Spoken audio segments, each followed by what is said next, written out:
For the next portion of the show, we have an interview with a comedian here from Arizona. Not only is he hilarious, but he also has one of the most interesting stories where he spent 10 years in prison. Please welcome Andrew Tierney.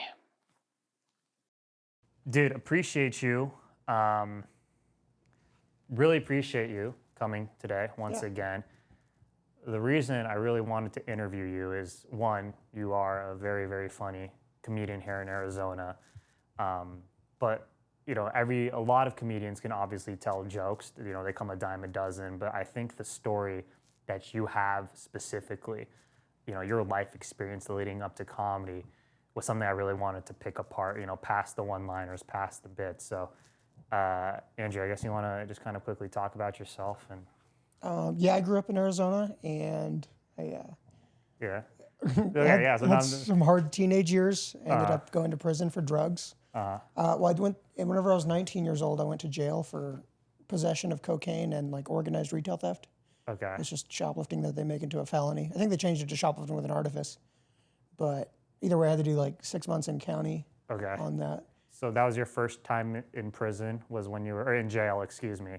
So your first time in jail is when you were 19. Yeah. For possession of cocaine. Yeah. And those happened at separate times. Like I wasn't shoplifting with the cocaine on me. Okay. Not that it makes a difference above, but they just happened. Like I got booked on one, and then they came and hit me with like page 2. They brought up the other charge because they were waiting to like investigating or do whatever. they bundled it together. Yeah. Oh, that's brutal, bro. Yeah, that'd be a tough one if you got booked on you get caught for stealing. It's like wait. I also have cocaine on me. Hold on, don't just book me for the thing. But okay, so guide me through that. So I guess number one. Okay, I mean I know why people like cocaine. I'm not stupid. I'm not gonna. But I guess where did that start and whatnot? How old are you when you started using coke and whatnot? Well, I got into like marijuana, I guess, whenever I was 16 or so. And like, it was okay. It was like a one-off thing every now and then. And then whenever I was like 17, I don't know, me and this girl broke up, and I started going hanging out with like the stoner crowd because they were funny, they were interesting, they were the poor people too. They liked the jokes. They were all failing in class too. Yeah. And then, whenever I started using drugs, it was like I discovered storybook magic in the world. I was just like, the idea that you could eat something and then like see different colors, or like the whole night gets different. It was so cool to me. I was like never big into drinking, but yeah. And then I just loved being in the party scene because nothing was serious, nothing was like, and then I started selling it just to kind of like fund my excursions or whatever. Okay. Cocaine, ecstasy, mushrooms, LSD, whatever the like party drugs were. Yeah. For the most part.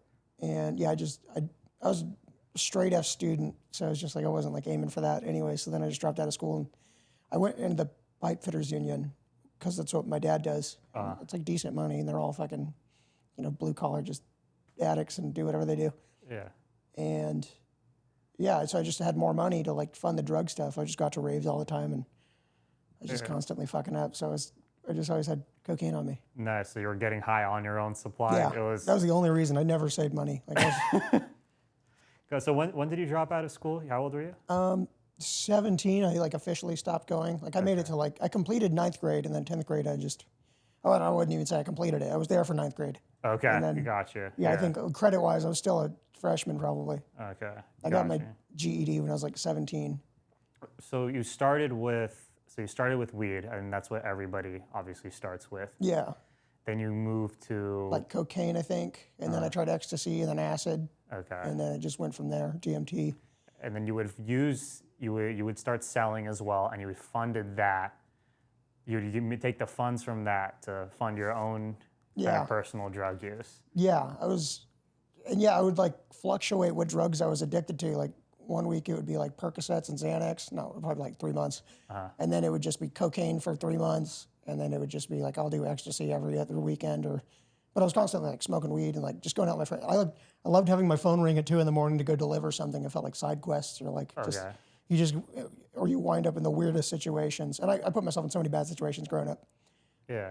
And so it was just the thrill of it, which really got you with the selling part too, right? Yeah. That addiction. Yeah, it was fun. Well, if you use drugs, especially like the pill ones, like the real ones where you need it, it's like you have to like commit crime, like, you know what I mean? You got to like steal shit or be like fucked up in some way. And the way I wanted to do it was just by selling drugs.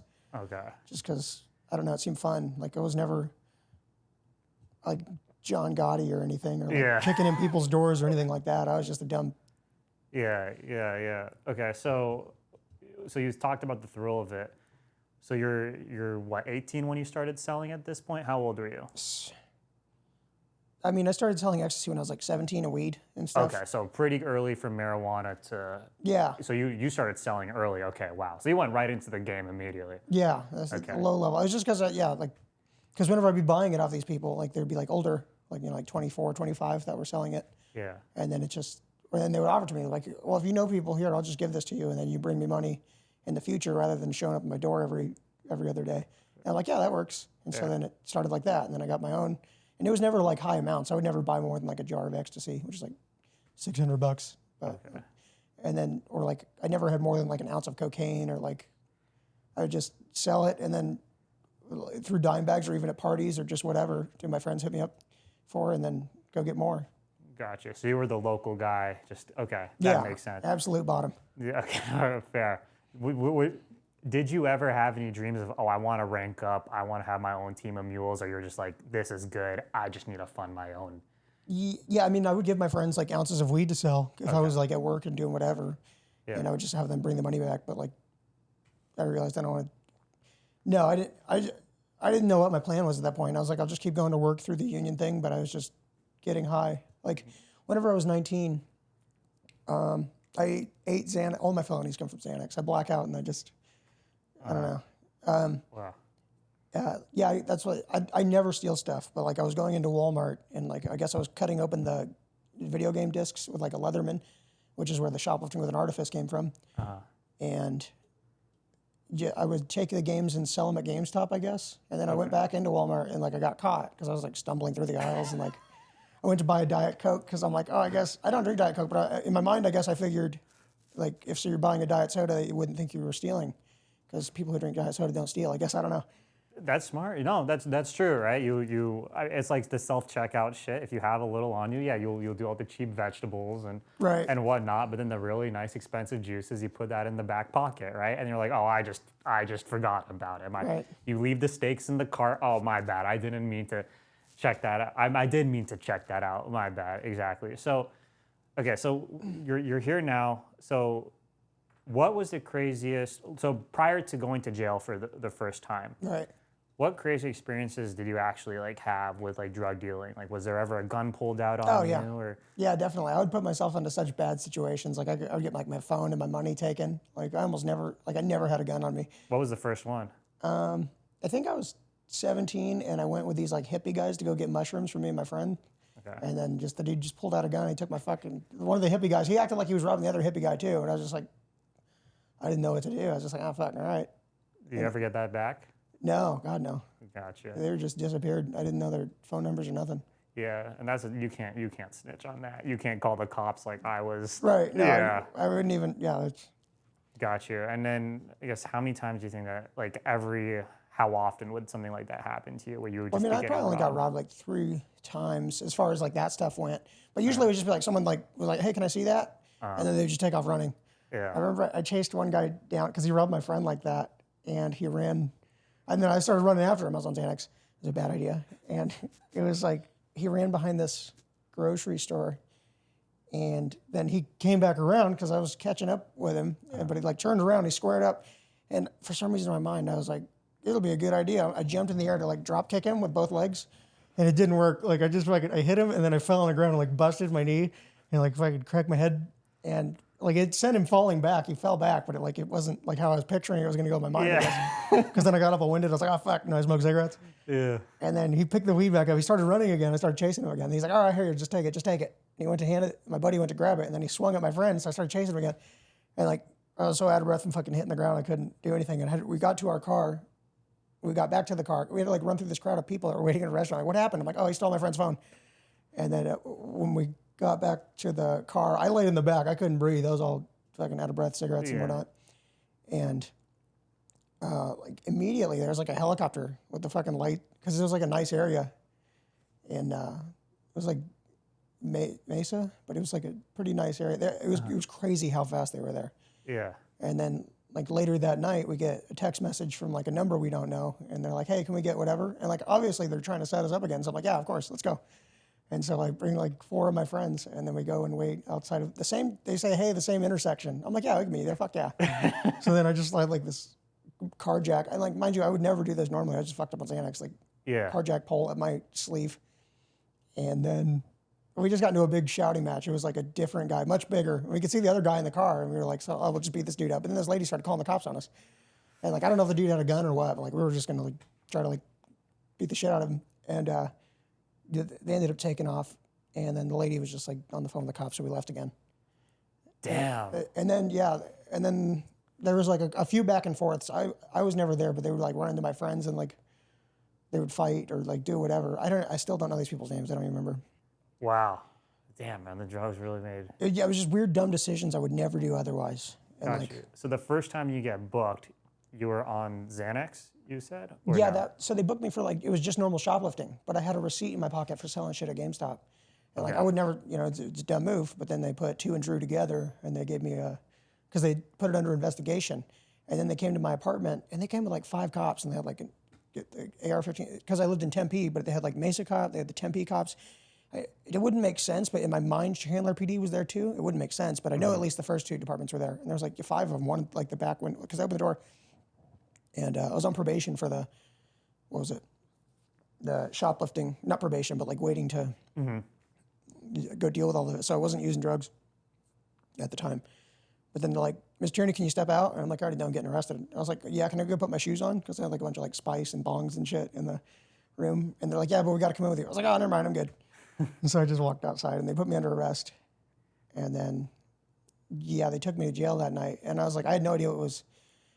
I was like, this is just for the shoplifting thing? They have fucking guns like this? This is crazy. And I still don't know why they came like so heavy. But yeah, and then I was in jail. And then like they gave me, God, what is that called? Trafficking stolen property. Because I was selling them at GameStop. Okay. So that's where like the big felonies were coming from. And then whenever I was in jail for like, I don't know, maybe like 2 weeks, they came and they page 2'd me. They bring you back to the booking area or whatever, 4th Avenue. And they were like, "Oh, also you have this possession of cocaine charge from like X months ago." It was like 3 months ago. Because I got a DUI and I got pulled over. I had cocaine in my pocket. Okay. I thought I got rid of it because I reached my pocket and I felt a baggie and I threw it like under the seat. And I thought that's what it was. They took me out of the car. My pupils were he pulled me over because I had a hole in my brake light. And then he said my pupils were he's like, something. He's like, "Hey, are you on anything?" I was like, "Well, I know my eyes red or something." I was like, "No, I don't." He's like, "When was the last time you smoked?" I was like 4 days ago. That's bullshit. But and then he's like, "Well, no, it's not that." He's just like, "Your pupils are really small." I'm like, "Well, what does that mean?" I was pretending like I didn't know what it meant. And he made me do a sobriety test. And it was like, dude, it was a wild test. And I was super fucked up. I was on like Xanax and cocaine and methadone and whatever else, like all these conflicting things that I was doing. Or maybe it was like some sort of opiate because my pupils are small. And it was a wild test. It was like, walk in a straight line, like, and you have to like reach your hand over and then out and count from 37 to 23 backwards every other number, which was like, I did it just fine. But then he was like, "Dude, your pupils are too small." He's like, "I gotta bring you in to like do your blood." And then whenever he searched me, I got a DUI out of that. There was so many things in my blood, but yeah, we reached in my pocket. There was another bag and it was a fucking little thing of cocaine. I was like, dude, I completely forgot it was in there. Like I thought I got rid of the weed, or I thought I got rid of the fucking. I thought it was like, I had no idea. Like, I guess I knew the cocaine was in there, but like, I thought I got rid of it, dude. I swear, but apparently I threw a bag of weed under my thing because I had them in the same baggies because I was selling about like, and I was just like, "Oh, fuck." And he's like, "Well, I'm not going to book you on that tonight." And I still like had to go do the DUI checkpoint. They took my car and shit, but then I knew it would come up in the future, I guess, but like I didn't know how it worked. And then, yeah, whenever I was in jail for that other one is whenever they came and gave me the charges on this one. So then I got sentenced on both of them together, and that's where those 2 F4s came from. Gotcha. And yeah, they gave me 6 months in county jail, just in like Maricopa. And then I did that. I got out whenever I was 20, like a month after I turned 20, and I was out for like 8.5 months. I was fucking up the whole time. Like I was going to see my probation officer, and I was working, but like I was just getting high and selling drugs the whole time. And then I took Xanax. I gave one of my friends a ride home, and she offered me Xanax instead of gas money. I was like, yeah, sure, why not? Fuck it. And I laid down to go to sleep. I'd been up all weekend drinking and doing cocaine, and I took 2 bars of Xanax. And like I had no tolerance to it. Maybe like I snorted one and ate the other one, but either way, it was too much. And I laid down to go to sleep, and this girl texted me. She's like, hey, you want to hang out? And I was like, yeah, of course. It's like 2 in the morning. Of course I want to hang out. And then I went over there, hung out with her for a while, and then whenever I left, like it's all blurry from like leaving my house. I barely remember it, but I vaguely remember going over there and then leaving. And then from there, it's just black. I don't remember anything. I woke up in jail, and like my body was all fucked up. And like I was wearing a different shirt, and there was like my nose was kind of busted, and I had blood on my shirt. And I was like, what the fuck? I was like, I had no idea what happened. And like I was worried because I saw like the first time I woke up, I was laying on the ground. I was like, oh fuck, something bad happened. And then closed my eyes and like woke up a few hours later. I don't, maybe like 20 minutes later. I have no idea. And then I was changed out of the stripes, and I had the door. They call it door card that has like your charges on it, and it was like possession of narcotic drug for sale, aggravated DUI, possession of marijuana. And I was like, oh my God, did I get into a car accident? What the fuck happened? I was like, is that why I'm wearing a different shirt? Like, well, initially. And I had no idea how I got there, and I was terrified. I was like, what if I ran into someone? What if I hurt someone? I was like, how did they give me a sales charge and a DUI? How could I do both? Unless I was like trying to sell it out my window, and they fucking like wouldn't make sense. But I was like, I didn't know what happened at all. It was like dying and then like getting respawned somewhere. It was wild. So that was you said 8 months after your first time getting released after your first 6 months in county. Yeah. Okay, I want to take it back a step there in county. So that's your first time going to county jail. Right.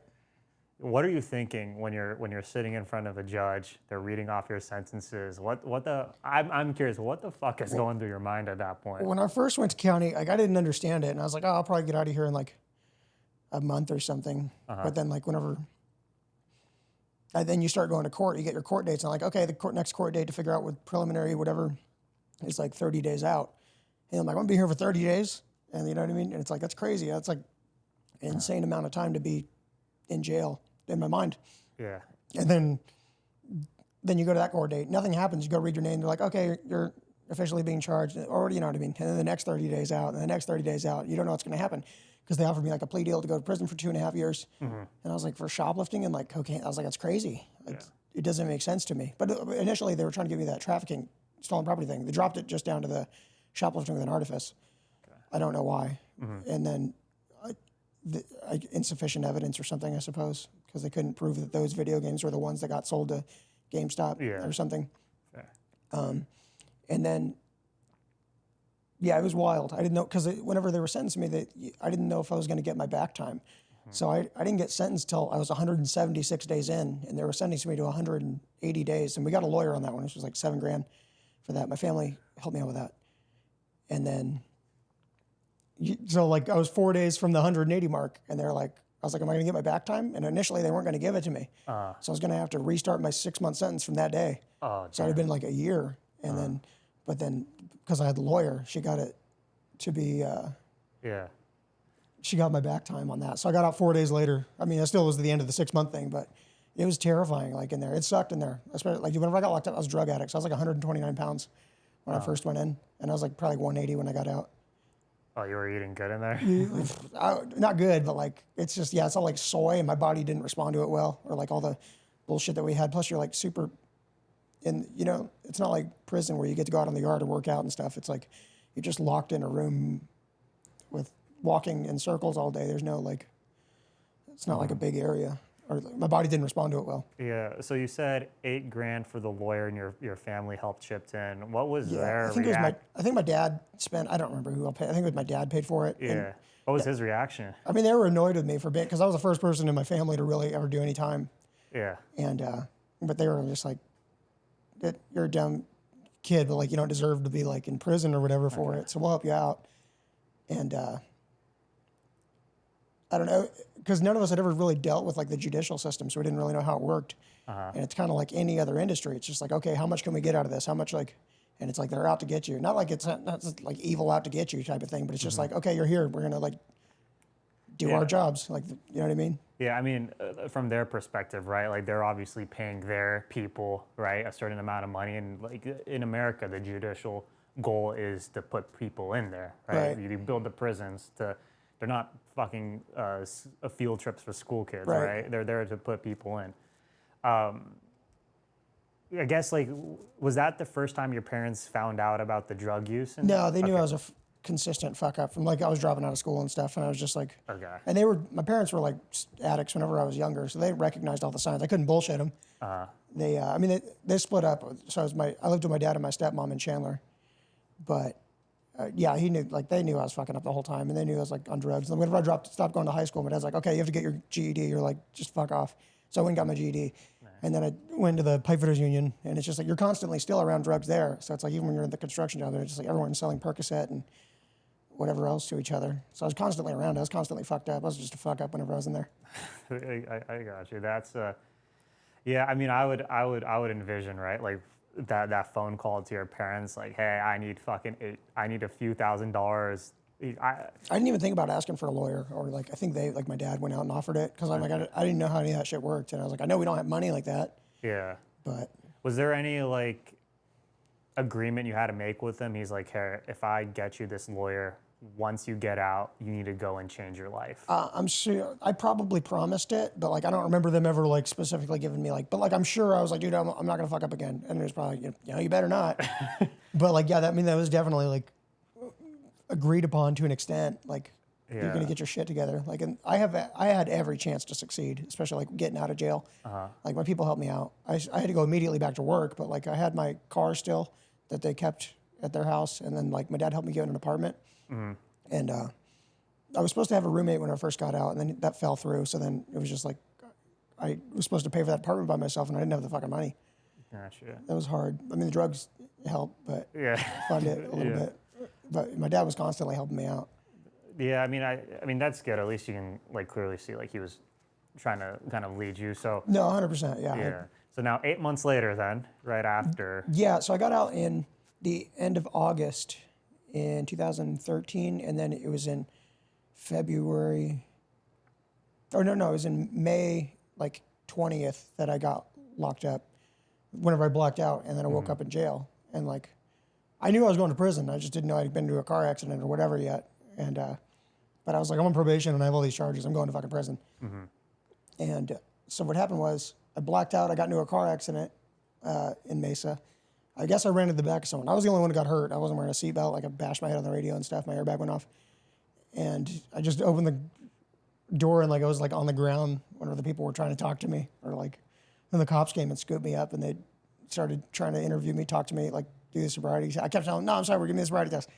It was all in the police report. I don't remember any of it. And then they had the cocaine and stuff. They're like, dude, you're fucked up. They didn't put me in an ambulance. They just took me to the precinct and then interviewed me. And oh my God, it did not go well. They're like, is this your cocaine? I'm like, hell yeah, it's my cocaine. You know what I mean? They're asking me all these questions. And I'm telling them like wrong information. Like, but it's just the wildest thing. I basically told them I was not doing good. So looking back on it, I guess you would just plead the fifth the whole entire time? Yeah, God, yeah. I mean, I was burnt no matter what. They had like they had access to my cell phone, so they had my Facebook messages. They had my like normal text messages. Why is that? Because of the probation? Was there like rules around that, or they just opened your phone and yeah, my phone was like completely open on that. Like I never thought about locking it or doing like whatever. And because they were trying to like, God, I have another story about the. I don't know, dude. It sucked. And then they were like, well, you have all these bags like individually packaged. And they were like, because I had 620s of cocaine in my pocket.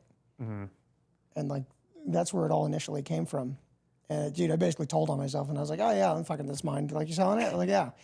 And fuck, it did not go good. I don't remember any of it. I was so fucked up. So let's. They UA'd me like 4 times because I kept asking for it. And they're like, yeah, sure. I just kept fucking pissing dirty every time. You're just self-incriminating yourself at this point. Yeah, no, dude, this piss is purely clean. Like I can, yeah, dude, that's. So I want to let's take it to a step where you kind of start remembering. So now, one, I'm guessing. So you knew in your head, all right, I'm going to prison. Yeah, whenever I like woke up on that thing, I was just worried. I was like, what the fuck happened? I was like, why is my body all fucked up? Either I got beat up by the cops or I got into a car accident. But I was like, why am I fucked up right now? Like, my head was all like sore. And then, I went to the county jail. I still didn't know. And then, like a week later, they brought me to court, and they put me in their repeat offender program. They call it the ROPE program, which is a funny word. But they had me in like the fast track thing, and I go in there, and I'm across the screen from like my public defender at the time.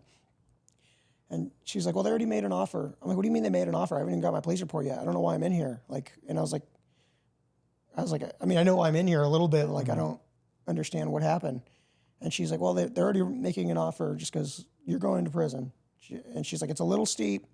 I'm like, well, like in my mind, I was saying, okay, absolute worst case scenario, I'm probably gonna get 5 years. I kept telling myself that like the first week I was in there, I'm like, you just have to prepare yourself for the worst. You're gonna be like 5 years. And then she's like, it's a little steep. And then she slid the paper. She's like, they're offering 10 years. And I was like, that's not a little, I remember I paused, like everything paused for a second. And I stood up and then I sat back down. I was like, I can't do 10 fucking years. I gotta go to work. You know what I mean? I was like, that's not a little steep. I was like, a cliff is a little steep. That's fucking crazy. And then she's like, well, now once you sign this, we can work with them. I was like, I'm not fucking signing that. Have you lost your mind? I haven't even seen my police report. I was like, it's been 7 days. Why would I sign this? And then I was like, you have me signing. So they have this thing called Prop 200 in Arizona. I mean, it may have changed by now. I don't know. It was a long time ago. But it's like strikes against drugs. First strike, they give you like probation. Second strike, jail time.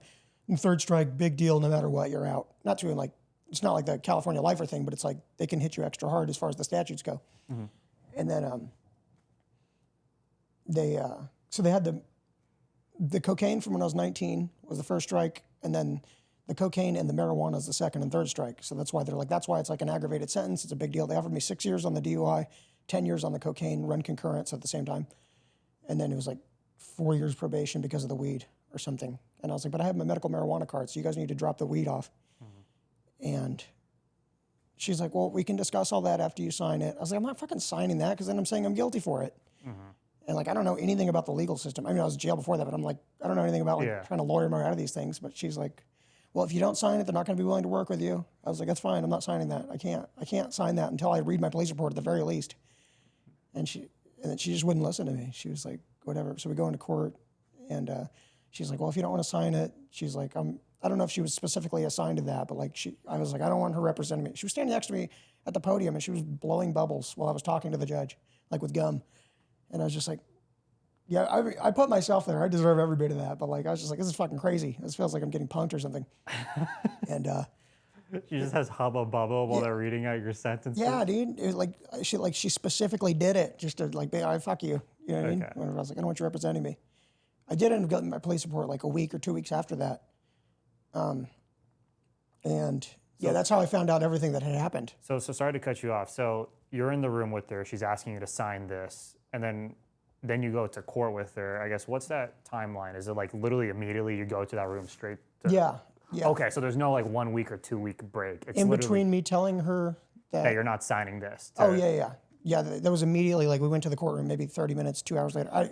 Wow. So you really had no choice to either sign it there or... Yeah. She's like, well, you have to sign it. They're not willing to work with you. They're not willing to negotiate on this. I was like, I can't sign that. If the reason it's a huge deal is because of that third strike especially, like, and I can't sign dirty for the weed, because if I sign this, like, I'm never going to see you again, or like, I'm just going to end up doing that 4 years probation no matter what. Plus, it was like, I was trying to grapple with the 10 years thing. I was just like, that was twice as bad as what I was preparing my mind for the worst case scenario of like what it could be. Because I was like, I didn't fucking kill anyone. Like, yeah, I mean, 10 years is wild. So, okay, so you have the accident. I'm guessing a little bit time goes on before you're in that room with her and you're prepping yourself for 5 years. What's your conversation like with your family as you're... Oh my God. Dude, I was just like, I've always had a good sense of humor, so I was still like, it was kind of funny in my mind. It's not funny, but in my mind, I'm like, 10 years is kind of funny. It's just like, it's such an inappropriate amount of time. It's just like, well, fuck. And I went home. I remember I called my dad. I told him, I was like, dude, I'm scared. I was like, I think they're going to fuck me. Because in my mind, I'm still like, I'll probably like be able to plea it down to like 7 years, but still, like, that's an insane amount of time. That's like, I've been in county jail, but like prison's like, like the big boy fucking prison. And I was like, oh, dude, it's not going to go for good for me in there. And I remember I called my dad, told him what was up. He was doing bad at the time. He couldn't help me with a lawyer, which I wouldn't expect him to, but they couldn't, there's just nothing we could do. My family didn't have money like that, so I was never able to get a lawyer. They assigned me a different public defender, and she was like fresh out of law school. She was cool. She was really nice, but like she didn't have shit to work with. Like, she's like, well, you're dead to rights. And I was like, that's fair. Yeah. And dude, it was crazy. Cause then but I got her my medical card and I was like, hey, you need to like, just put this in, just get them to drop the weed. It should drop it down to like 6-7 years is what I was thinking in my mind. And oh my God, it got worse. So the next time I go to court, they dropped the weed, but then they picked up the bags the cocaine was inside of and said, well, that's a paraphernalia charge then. So you still have 3 strikes. So they charged me with the cocaine and the bags, I swear, that the cocaine was in, plus like a scale or whatever. And it was just like, it doesn't make sense. And I was like, and they gave me 11 years on the next plea. Whoa. Yeah, I was still in the repeat offender program, I think, but not in the fast track part. Okay. And I was just like, it was worse because then I was telling over that like month period till my next court date or whatever, I was like, okay, the worst case scenario, I'm like 10 years, I'm still trying to grapple with that, but that's crazy. And then it went up to 11. And it was like 11 years on the cocaine and then 4 months on the DUI and then probation for the paraphernalia for the bags and probation for the DUI run concurrent. So it was like 11 years to be run concurrent with the 4-month sentence. And then it was like 1 year of probation or 2 years of probation run concurrent with the 4 years of probation whenever I got out. And in my mind, I'm just like, well, this doesn't make sense. I was like, I don't want to do probation if I'm going to prison that long. They're like, okay, well then you have to take the presumptive on each one of those charges and add it consecutively to the sentence. So it would have been like 13 and a half years. And like, I couldn't get my mind around it because I'm like, with all these people who have either similar or worse charges, like not worse, but like, you know, armed robbery and like whatever else. And it's just like, they're getting like half the time I'm getting. And I was just like, it didn't make sense in my mind. And in my mind, I'm like, they're just trying to scare me. Like, there's still no way they're going to give me like 10 or 11 years. I was like 20 years old and like, I didn't hurt anyone. Yeah. Like, and no, they sure did. They were not budging off that. And I asked to get the 10 years back too. And they're like, no, you can't get that back. Okay, so just to pause there. So okay, so you're in your head, you're debating, you're like, okay, am I really gonna get this time, right? Now we're at so now I know court is super sophisticated, and we don't have all the fucking time in the world to explain it. But you're at your hearing, right? So are you just getting ready to like plead guilty and hope for kind of lesser time, or you're gonna fight that thing? A little bit. Okay. So, Yeah, which it's like, I don't even know what fighting it means, but like they bring you into like whatever hearing and it's not like you can even be like, okay, I'm guilty right there. It's just like, you have to go through like all these motions of like, this is the arraignment hearing, this is the preliminary, whatever nonsense. Yeah. And through each one. So the dime bags, for example, they were pretty much telling you, hey, you had coke in a weight scale and you divvied it up. There's clearly an intent to sell here. Yeah. Right. So I mean, that's a pretty tough thing to. I mean, you can say like, look, I just watch personal use. Yeah. I do this with my chicken too. I meal prep also like that. I mean, that's a bullshit. I mean, court is so crazy. You might be able to get away with some bullshit like that. But dude, I don't even know how I don't know.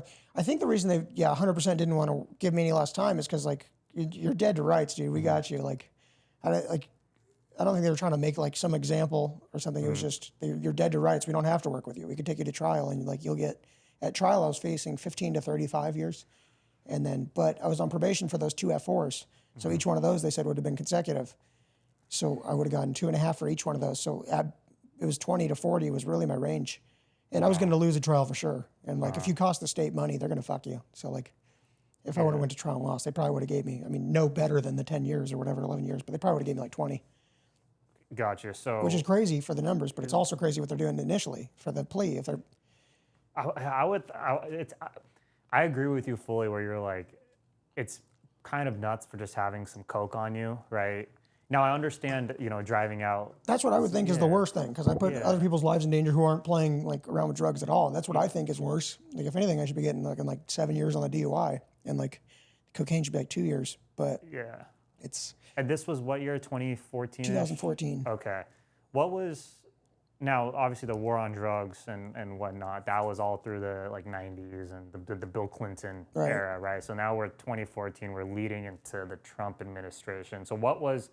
Maybe specifically in Arizona, kind of the feelings around drugs? Was it obviously now, like now in Portland, you can do like drugs recreationally and like, you'll be awarded a check for doing so. But what were the feelings around like drugs kind of leading up to the trial? And obviously as you had your jury who is going to ultimately be deciding your fate, right? I guess like was that stuff you kind of considered there? I mean, a little bit like, it was just wild because like everyone else who had the same charges as me, like possession for sale, either of a dangerous drug like meth or like narcotics like cocaine or heroin, like they would have significantly like more weight than I did, or like caught up at the time, and they would be getting like half the time in their sentences. So, but I saw other people going to trial and losing, and they were getting laid down with 10 years, 15 years, and like I was like, first off, I'm not gonna go like embarrass like my family like that by going to trial and like having to fucking like go on the stand, because I'm like, dude, I'm 100% guilty. There's no like ifs, ands, or buts of like reading this police report. I'm so fucked. And yeah, dude, it was wild. Got you. So we're leading up to the trial now. Obviously, in your head, you're trying to figure out. So trial date. First off, how long is the trial? Well, I never went to trial. Oh, you just Yeah, pled. I took the plea deal. I ended up getting the 11-year plea deal. Okay, so and maybe this is me like having like a TV mind, but I would still think you still have to go to a court that day, and like a judge will still have to say I plead guilty, and then a judge reads. Okay, so that's still happening, right? Yeah. Okay. So I still have to do that. So when you woke up that morning, what was that feeling? Of like, whether the day I was going to get sentenced? The day you're going to plead guilty and get sentenced. Well, yeah. So I think I pled guilty like a month before that. I could be wrong. Maybe it all went on the same day. I don't remember. But like either way, I knew a month prior, like, okay, I'm getting the 11 years. Like because I told the judge I'm not signing this. And that dude, he stood up, he took his robe off, and he came and sat next to me. He's like, dude, you can't, like, there's no getting out of it. That's when he explained the 20-year thing, 40-year thing. He's like, you need to sign this. He's like, the state is not going to work with you. You're not going to win at trial. He's like, if I sentence you to 1 day less than that, 11 years, the prosecution has already said they're taking you to trial because we didn't honor the plea agreement. Okay, gotcha. So, because if he was like, okay, I'm just going to give you 6 years because that's what I think is best. Like, the prosecution was already like, no, if you do that, like 1 day less than 11 years, then we're taking him to trial. So you need to stay within the confines of that. Like so the judge's hands are kind of tied a little bit. Like, and the system is weird. Yeah. Like, I definitely put myself into it. I deserve whatever, you know what I mean? I deserve all that, but it's a wild world. And then, so yeah, I was like, oh, fuck it. I guess if I have to sign it, I'll just sign it, and I'll do the 11, which you get 85% in Arizona. So they have like good time for every like 6 days that you don't get in trouble or do good or whatever in there. Maybe it's 70, whatever it is.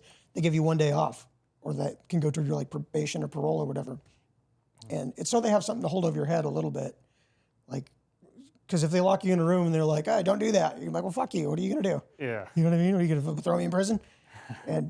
But then if they can hold that other time over your head, it's like, okay, I'll do good because I want to get out a little bit earlier. Gotcha. And that's where that 15% comes in. And so like they gave me, I was supposed to do like 9 years and 3 months on the 11, which was insane. My mind trying to grapple it too. And then anything over 5-year sentence in Arizona, you go to the 3 yards. That's where they have like lifers, and that's where like that's the medium security. Okay. Because they have like 5, 4, 3, and 2. I don't think there's any actual like 1 yards. Maybe people doing like weekend release for like DUIs or something. I don't know, or the work release, whatever they call it. But yeah, so I knew I was going to go to like one of the medium security yards, and I was like, oh fuck. And I was in like minimum county jail, so very few people in there like had any experience with prison, like mostly just out of state, and like Yeah. they didn't know what to tell me. And then yeah, like after you get sentenced, like a week, 2 weeks later, they came and picked me up, and they drove me to Alhambra, which is where you get like classified. It's a prison. That's where they switch you out. They get like all your information, give your ID and stuff. You go from the stripes in county to the state orange, and then you're in prison. And then you sit in Alhambra while they classify you based on like your previous charges. Like, are you a flight risk? Are you in a gang? Like all that nonsense, like where they're going to put you. And so I was in Alhambra for like 2 weeks. And then I went to prison, put me on another bus and sent me off to Douglas. And that's when I officially hit the yard. Okay, so Douglas is the real prison. So that's the first prison I hit, because I was on like Mojave, which was like the 3 yard. Yeah. And like I don't know what to think. I'm just like I was asking tons of questions at Alhambra, because like half the people there who are waiting to go to their own yards are like it's their second, third time in prison, so they're just telling us what it's like. So what questions are you asking people? Well, like the normal ones. I'm like, well, are the rumors true? Are people getting like stabbed in there every single day? Is it racially divided?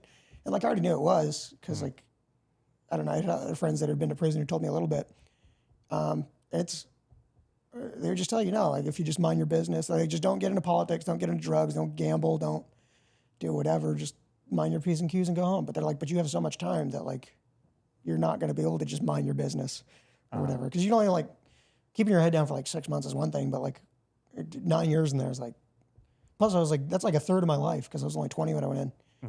And I was like, man, I was like, a third of my life is going to be here. By the time I get out, I mean, just trying to grapple with that.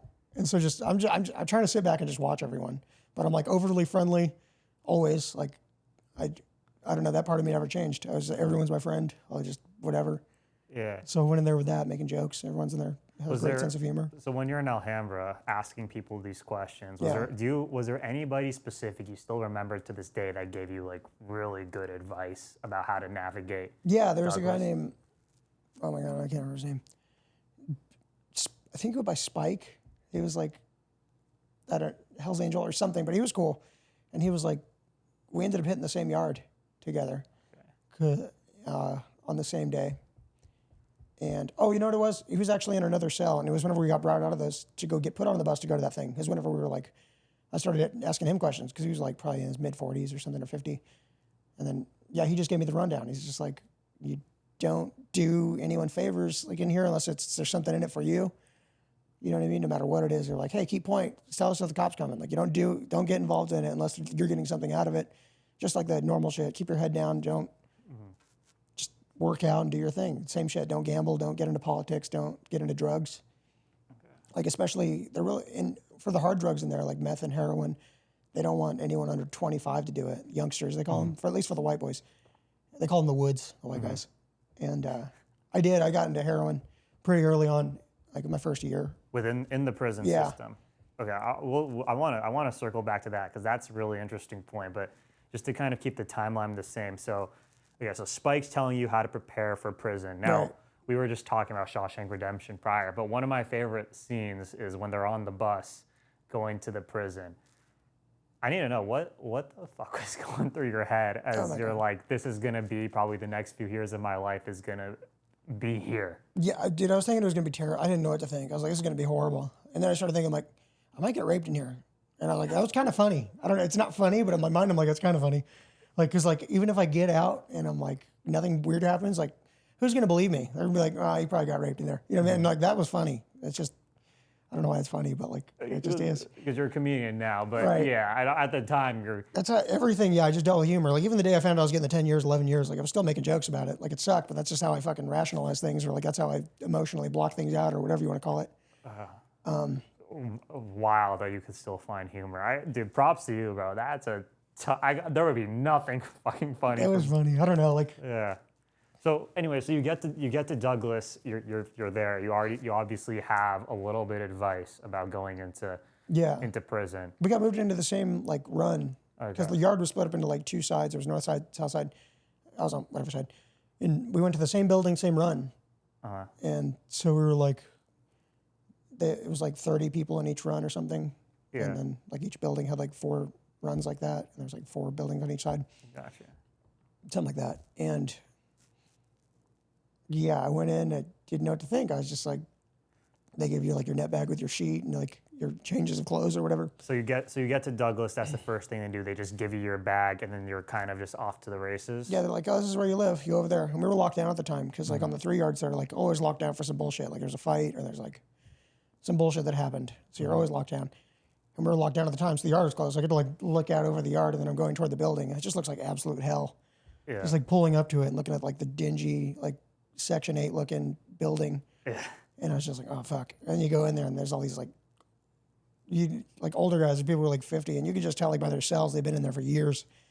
And I was just like, oh, fuck. You know what I mean? I'm like, I don't even know what to think. I mean, like I'm always in like a somewhat happy, good mood and I'm friends with everyone, but like, I just didn't know what to think. I was like, are they going to come heart check me? You know, like send someone in to like fucking fight you to see if you'll fight back? Or are they going to like, I didn't know what it was going to be like. Because I was in county like fighting and stuff. It's just like, it's not the same. It's just like, county jail, it's like people are coming down off drugs and there's disagreements. Like anytime you lock men in a room, there's going to be fights no matter what. Like they don't have to be like criminals. Like they just, anyone, it's like any group of men who can't get away from each other and there's no outlets, so they're going to fight eventually.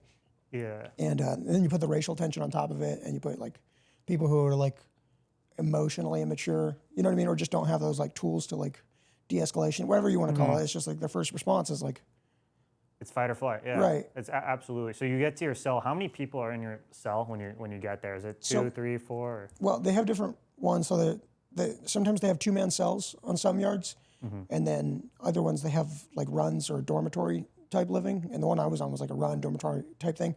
So it was like whenever you walk in, there's like half wall cubicles up on either side, and the bathroom over here by the bubble, which is like where the cop's in.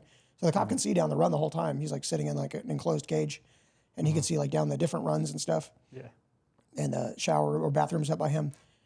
And then on each side, there's the cubicles going down. And then in the end, there's like the trailer park, they call it. That's where the bunk beds are. Okay. And I was on the top bunk of one of those. So there's like 30 people or however many it was in the room that live in there. So we always have access to it. Even if we're logged down, like I could walk across the run and go to like so-and-so's like half wall cubicle. There's no like door on his cell or anything. It's just like, it's a cell, but like, you know what I mean? It's like a 30-foot square foot. Yeah. Or 30 square feet, thing. So when you get there, right, you see the room set up. Was there anybody you looked at immediately, okay, maybe I should try to be friends with this guy, maybe like a finance guy can give me some game after, and then were there guys you saw, you're like, all right, his hair is down to his shoulders, let me stay the fuck away from this guy. It was the opposite. I looked for like the skinhead guys. I'm like, okay, fucking no hair, I'll probably stay away from that guy. No, I didn't. To an extent, like, yeah, the people with like tattoos, dude, like the first day I walked in, they're like shooting heroin and like just sitting there smoking cigarettes. And I was just like, it blew my mind that they would just be like doing that out in the open to an extent. Yeah. Because it's like the cops still like right there in the bubble, but they're like hidden behind the half wall, like shooting heroin and then pass it to the next person. I was like, oh, fuck me. And like, I've been around drugs my whole life, so it wasn't like whatever. It was just like how open it was. I was like, damn, that was quick. Because I was like, maybe prison isn't like what they say it is. But I was like, damn, that was really fast of like how much I'm like, oh, this place is like that. Gotcha. Yeah. So I don't know if you've ever heard of ADX Florence. It's known as like the most... The Colorado Supermax one? Yeah, it's the Supermax. Yeah. So El Chapo is there. The Boston Bomber is there. It's meant for the most pristine, like criminals, the Unabomber, whatever, right? So from how I've understood it, it's like no sunlight. Everyone is in their own cell. So I've always kind of had this vision of prison where it's like, hey, you are under tight watch. So hearing that people are just openly shooting up heroin with cops roaming the place. Yeah, like, obviously they wouldn't let the cops see it to an extent, but like it wasn't like, it was just like if there was like a cop 40 feet down that way in a cage and they're just like doing whatever. They're smoking cigarettes. They're like, hey, put that fucking cigarette out. And they just, ignore it and just go back to smoking cigarettes. And like they'll get like tickets and shit, but who cares, Yeah. And so how does the heroin even get in there? That's the keister bunnies bring it in usually. Who are the keister bunnies? That's the guys who bring it in their butts. Okay. Yeah. So you got to be real desperate to heroin to have. Yeah. Spice, heroin, meth, weed, whatever it is, or the cops would bring it in. The cops? Yeah, the guards would still bring it in because they're making normal money too, and they're like enticed by. They can get offered $500 to bring a phone in, or to bring in heroin because they're not getting checked the way we are, I guess thoroughly, or because people's families would bring it in to visit, or the 2 yard next to us, the minimum yard, they would send people out on work release, like they'd be like cleaning up colleges or the sides of highways, or just doing whatever else, and like people would leave packages out there for them, like heroin, do whatever, and they would fucking hoop it, put it in their ass.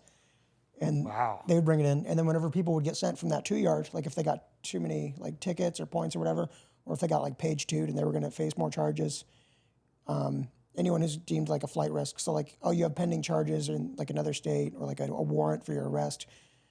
Then they'd be like, you have to go to the 3 yard. You have to go to the medium security yard instead of being on the minimum one. So they were like constantly sending people back and forth because then other people here would go under 5 years in their sentence, or their tickets would get low enough, like the points, like the internal score would go low enough, and they were constantly sending back and forth, and they had phones, so they would just talk to each other. And then whenever these guys would come to the 3 yard, they would bring all the drugs with them, and then they would get dispersed and sold out to people. And like I smoked a little bit of spice whenever I was there, but I wasn't fucking up too bad yet because I was trying to like keep my shit together a little bit. And like I was working out with that Spike guy. He had me like workout cars, just like the dudes you hang out with, like going to the chow and shit together. And yeah, that's how the drugs get in now. Well, okay, so just put it into perspective, right? What's a pack of ramen in prison go for? And then what's like a smokable amount of heroin go for in prison? a pack of ramen's like 60 cents, or it was like 66 cents when I got out. And which is like, if you're working like a state job in there, you're only getting paid like $12, $15 every 2 weeks. So it's still like a lot of money, kind of. And then it would be tiny amounts of heroin. Most people are like snorting it or injecting it though, or meth or whatever, you know, and you're still getting like $10 worth. And like, it's enough to get addicted and get like fucked up, or like $20 worth, but it's hard to get like $20 worth of money or food in there. Yeah. So it's like, unless your family's putting money on your books, which mine did, and I spent a lot of it. I wasn't bad into drugs yet, but whenever I got later on, I was spending a bunch of that money on drugs. I was just a fuck up when I first went in. Yeah, we'll get to that. So you get to prison, and then I guess, what's your first job working there? What are I you didn't doing? have a job like when I first went in. It was like, So what were you doing when you were there? I would just work out, and like I had a CD player, so I would like borrow CDs from people and like listen to them every now and then, and trying to read books, or like I didn't have a TV yet. Those things are like $220 in there, so it was like. Who sells the TVs? The state. You could buy them off commissary. They have like 13-inch, like see-through plastic TVs you can get. You can buy CD players, stuff like that. So yeah, you'd go pick it up from like the property office. They use like a Dremel to like put your number on it, DLC number. Wow, that's shocking. Yeah, I would have. there's like a coax cable and like a little table above your bed or whatever, like in the wall. Gotcha. So like you get like 13 channels or 12 channels or something. So how much money did you have going into prison? None. I mean, like just like I had like $60 on my books from whenever I was in county jail to like whenever I hit the actual yard. Okay, so how quickly did you run out of that 60? Pretty quick, because I like bought all the hygiene stuff. Okay. And like, God, I don't even remember what else, like paper and all that nonsense, and Yeah. just whatever other things I could get. So what Small amounts of food. Yeah. So what were you doing in there? So what was the first thing you did there to start making some dough? Like when they were teaching me like all the hustles for gambling and stuff, they were like, okay, youngster, like, hey, if you wanted to, like the Super Bowl was coming up, because I hit that yard in November of 2014, and then so like through the playoffs and through like up to the Super Bowl, I was like running around selling like these Super Bowl squares, you know what I mean? Like depending on like how the quarters end, you can like hit those things like 1 of 100 chance or whatever, or the other running the parlays around for people. Yeah. Just like go collect it, and then I get paid like a small amount from that. So you were DraftKings before. No, I was working for the DraftKings guy. Yeah. I was just running it around. I didn't know what the fuck I was doing. I don't know anything about gambling at the time. And So you would make like a little commission off of that pretty much to do that. So what, I guess, off of a week worth of work in that sense, what were you making? oh my gosh, just off of that, probably like $6 to $10. That was like at best too. And it's just, but I wasn't even into drugs yet. Like my people would send me like $30 a week at that point. It got to the point where they were sending me like $80 every week. But I would eat a little bit of it. I spent most of it on heroin or like spice and stuff. I was constantly fucked up. So how soon into your sentence? It took me like a year maybe after I hit the yard is when I got into heroin heavier. And then how did you get into that first? Just my friends were doing it. They offered it to me. They're like, hey, you want to do some heroin tonight? I'm like, yeah, I guess, why not? And the first few times I did it, I was like, yeah, whatever. But then like it's always readily available. And like I didn't even realize that like I would feel sick. And like I didn't even realize that's what it was, like not having heroin. And then it's nearly impossible to quit in there. It's not impossible, but like you'll be laying there like 2 days, like going through it. You'll be like, oh fuck, I don't need it. You know what I mean? Yeah. And then someone will come by like, hey, you want some free heroin? And it's like that never happens otherwise. No one ever gives you free drugs till you're trying to quit. That's just not how the world works. It's like it's the weirdest thing. So you were friends with Spike going into So I was only on that yard for like 2.5 or 3 months. Okay. You have to hit a state yard first. At least that's how it was back in the day. And then they sent me up to a private prison in Kingman. Okay, so this is different than Douglas. Yeah. Okay, so it was Alhambra, Douglas, and then Up to Kingman. into Yeah, and that was Kingman. like a private prison yard. And that one was so much worse. So it was the one in Kingman you got addicted. Yeah, that's when I started using heroin. Okay, got you. So when you get to Kingman, right? I guess you said your friends there. We don't have to.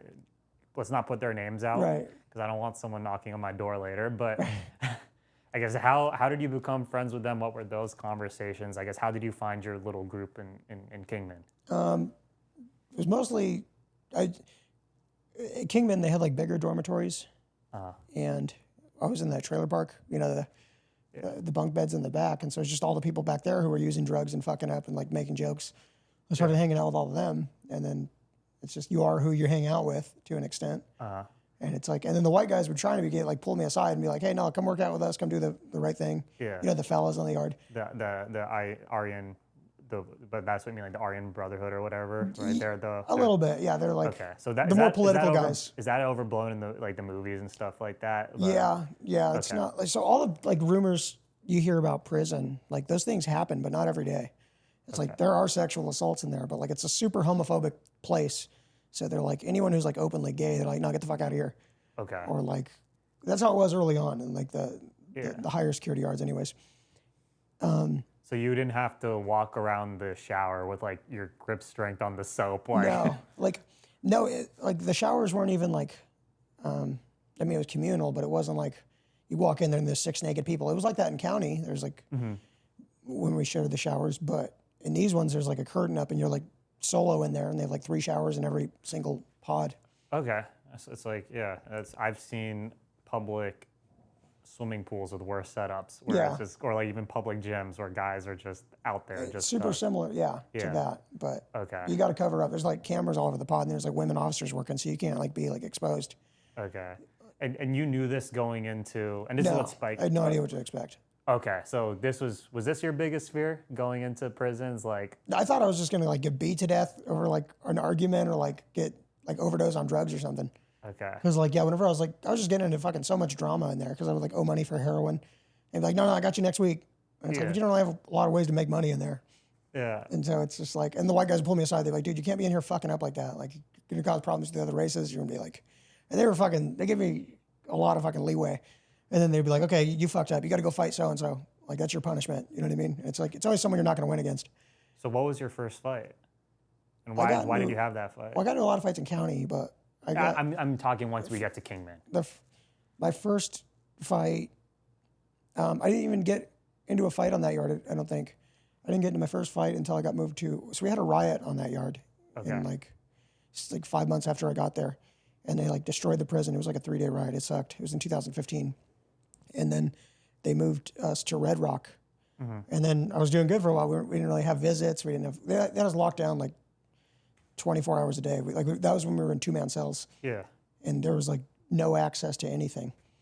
And because we were like all fresh off the riot, so they were all like still doing the investigations. They weren't letting us out. They were like, "Fuck you guys." And whenever things started to reopen, and they started running it like a normal yard, they started giving us rec and like whatever else. Visits and everything. That's when the drugs started hitting the yard again, and that's when I started using heroin again. And it fell right back into my bullshit. And then that was when the white guys were like, "Look, dude, you're fucking up. So we're gonna like go fight this guy." And I went in. He was one of my buddies. Buddies. I was more of like a drug addict. He had this shit together, so it's like it's not like we were kicking it every day. But he was really cool with me. We had to go fight each other. This dude's a fucking monster. Yeah. He's just like, so this dude's like 205 pounds lean. He like so works just to put in perspective, I want people who are listening just to put in perspective because camera angles make a big difference. Right. Describe your size, your weight at this point, height and weight. I was 5'4", probably like 140, maybe 145. No, it's probably like 135, 140. Because I was just a drug addict and I was like, I didn't have any of my fucking money I was supposed to be eating and stuff. And like. And then how big was this guy? This dude was like 205 lean. He was like constantly working out. He was an animal. Okay. He's a fucking, like, there was no winning that fight. He didn't try to like stomp me into the ground or anything. What was he in prison for? I don't even remember. Probably drugs or like it aggravated us. I don't know. Okay, he was a normal dude. So what happens during the fight? They tell me I have to go like in the cell and fight that guy. Well, first he's like, this guy's gonna come over and talk to you. I was like, are you saying I got to fight him? They're like, yeah. And I'm like, oh fuck, you know what I mean? Because I'm like, yeah, that's my buddy, and also like that's gonna suck ass. And I was like, okay. I just said okay because I'm like, I'm gonna try to talk my way out of it. I'm not gonna be a bitch, you know what I mean? I was just like, all right, I'll go in there and fucking take my ass whooping. So I go in there and he's like, you ready? I'm like, yeah. And he's like, you fighting back? I'm like, yeah, of course. Because like a lot of people will go in there and they'll just be like, oh, you fucking, they'll like hit him like a few times. They won't fight back. They just don't have that like, like, I don't know. I got the shit beat out of me growing up, so I was like, yeah, I'll fight back. I'm not. I knew I was going to win against this fucking dude. Yeah, I got my fucking dick put in the dirt. Yeah. He fucking hit me a few times upside the head. I was trying to hit him. I It was awful. I fucking hit the ground. And he's like, oh, get up. We're not done yet. I was like, all right, fuck it. I got up again and tried to get it again. Fucking, I got my ass kicked. My head was all lumped up. And like, that's how you teach you lessons in there. Like if you're fucking up, they'll like just make you go fight someone. So were you pulled aside after by like kind of the same, we'll call them the OGs, but Right. were those same OGs? Yeah, one or two of them. They're like, do you get it? Like, you're going to get your shit together? Like, you can't be doing this, that, the third. Like, the next time it's going to be bad. And I was like, yeah, I get it, man. I was like, well, in my mind, I'm like, dude, it's not even like a fuck you and I'm lying type of way. It's just like, I was a drug addict. I was like, yeah, sure. And like 4 days later, they're like coming and offering me drugs still. Like my other buddies, they're just like, and I'm like, yeah, fuck it, I'll do it. Yeah. And like, yeah, they're like, you got to go out in the yard and like still go to rec and shit. And my head was all fucking like swollen. And like, the cops would be like, yo, you good? I'm like, yeah, I'm fine. And they just, I don't know, then I healed, everything was back to normal. And I started using drugs again. And then they made me go fight someone else. And then So how soon until the second fuck up? probably run? like 6 weeks. Okay. Like, and then I had to go fight someone else. So was it the same OGs who told you, hey, we just told you this a month and a half ago? Yeah. What was the next opponent? What was level 2? Level 2, a smaller person. It was like another youngster. Oh, okay. And that one was like an even fight. I was like, Who won? Be honest. no, I swear that was like completely even. It was just Okay. like, he was way worse off than I was. Like, Majority but draw. like, it fucking sucked for me though. My body hurt for sure. Like he was Okay. all lumped up on the back of his head and shit. And then they gave me the fucking same speech. They're like, hey dog, next time you fuck up, like, we're gonna put you in a fucking puddle of blood, dude. Quit fucking up. And when did you fuck up next? Immediately. Like, immediately, dog. What was the fuck up? I started using heroin again. Okay. Within like 3 days, 4 days. Like I could not stop. I don't even know if I went that long without it. It would just be like, I'd be laying in my bed fucking dope. So I'd be like, oh fuck, don't do it. And like, ah, fuck it. I'm gonna do it. And then I'd go find heroin and then it would immediately get back to him. So what was the next fight? It wasn't until I went. What was the next fight? Or when did you get caught for the next fuck up? Let me ask you that. I fucking told the dude. Yeah. I have a fucking record for telling myself. Because I was like, because the head of the, this person was making a joke to me. He's like, because I got moved out of that pod to a different one. I assumed because the guards kept noticing my face was all fucked up or something. I don't know. I got moved to a different pod. And me and my Zelly both traded, because they were trying to keep it racially thing. So they moved 2 Mexicans over there to that pod to keep it like racially balanced. And then 2 white guys over to this pod. And then, yeah, I was immediately just going back to fucking up. And they were like, hey, Andrew, what did I tell you when I moved you over there? I was like, not to fuck up. He's like, what'd you do when you went over there? I said, I fucked up. And like, he was making a joke about something else because someone else had made like a joke about like, I don't even know. Like, he wasn't even referencing that. And I was like, dude, I can't get my shit together. He's like, well, I'll tell you what, why don't you come out of the yard? Like, you can come work out with us. You can come do your good and like, just get away from those fucking people. Okay. And I was like, I want to, dude. I'm like, yeah, that'd be cool. Like, it's so fucking hard, dude. I can't fucking stay sober. It's just like, it's around me so much. He's like, you're gonna have to figure it out, man. You're gonna have to like get your shit together. Okay, so was that like maybe your first like kind of experience in your mind where like, okay, let me at least try to do this? And so I was going out in the yard and I was like doing burpees and like CrossFit and showed them. It was so hard. I was so out of shape. And they were really cool with me. These guys were always cool with me. They were never like unfair. They were never, I don't know. And then immediately, like, I don't even know how much longer later, like 3 days, 7 days later, and get back into heroin. Okay, and then when they found out. I left, dude. I went into fucking protective custody. Okay. I did. I was like, it wasn't even like a money thing. I was just like, dude, I can't get sober off heroin. I'm going to die in here. And they just. So do you tell a guard that you're addicted? Or Well, I didn't tell them I was like anything about heroin. I just was like, hey, dude, I can't be here anymore. I was like, I got to go and I got to bounce. Okay. And then they pulled me aside and they're like, why, what happened? Is it because of, person running the yard? I was like, no, it has nothing to do with him. They're like, oh, okay, are you being like extorted? Or are you being, I was like, no, it has nothing to do with that. And they're like, well, what happened? Like, and they started asking me like, where the drugs, where the phones, where the whatever. And I was like, no, I don't know anything. And they're like, well, we're going to put you right back on the yard then. You have no reason to fucking leave. I was like, do what you got to do. I was like, I can't be there. And then they fucking put me in the like solitary confinement area, the hole. And they UA'd me. And I just refused the cup because like if I piss in it, then they know there's heroin in the yard. Like you're not supposed to do that. Plus like, so I was just like, no, I can't piss. They're like, no, you have 2 hours. And I was like, yeah, I can't piss in 2 hours. They're like, okay, so we're giving you like a dirty UA and whatever. And I was like, that's fine. And in my mind, I'm like, fuck, now my family's gonna know I was getting fucking high in here, but whatever. I was like, I can't. And I sat in the hole for like 30 days. That shit broke me. I was like, I'm not meant to be in solitary confinement. It fucked me up. just being like alone to my thoughts all day long because I didn't have a TV. I didn't have like No CD player, nothing? no, because like whenever I got in trouble for the UA, they come and take all your shit. Okay. Like so you're on LOP, lots of privilege or whatever. Yeah. So you're alone there, and obviously you mentioned earlier that like heroin is not even necessarily the high, but it's like when you're not on it is when you really start feeling it. Yeah, it's like you can't even really enjoy heroin until you're addicted to it. It's kind of like cigarettes. It doesn't. I mean, you feel it, you feel good, like endorphins, whatever it is. But like it's whenever you're addicted to it is when it really feels fucking good to use it, and you're just like, I can't describe it. It's like having any sort of like obsessive compulsive mind thing for something. And I was like this since I turned like 16, 17. I'm just like, I need to get high. I need to get high. And it's not like I'm going to do anything to get high, but like I'm going to make it happen in a way. Yeah. So how are you getting through? I know you just said it's like it was torture in there, but like I guess what's the thing you're telling yourself like I need to do this to get sober, or like, and what's like the other side Initially I was of like, I need to remove myself from this fucking thing. I was Yeah. like, I'm going to get fucking beat to death or just like something. But like I can't be locked in a room with heroin and not do it. Like I had to remove myself from that situation. Like I could not stay sober there. It was too hard. People would just come by like, hey, you want some heroin? And it was just like, fuck, dude.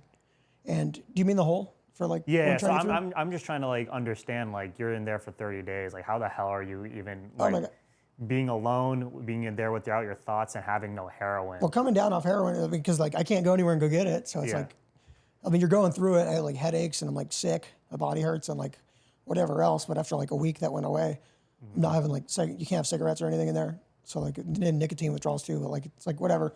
And like I had books and stuff, but like you can only read so much. I could only read so much at that time. I was just like pacing back and forth, talking to myself, and like something like collapsed in my brain. I know it sounds dumb, but like after like 8 days or something, and like I was just laughing, talking to myself, not like a crazy way, like just like I don't know, like I still pace and talk to myself and go have like weird hypothetical arguments with my mind and stuff. And I feel like a lot of it stems from that. Like not saying that like broke me mentally or anything, but it definitely fucked me up. Something changed you. Yeah, because that's when in my life I was like, I don't know what I'm doing with my life.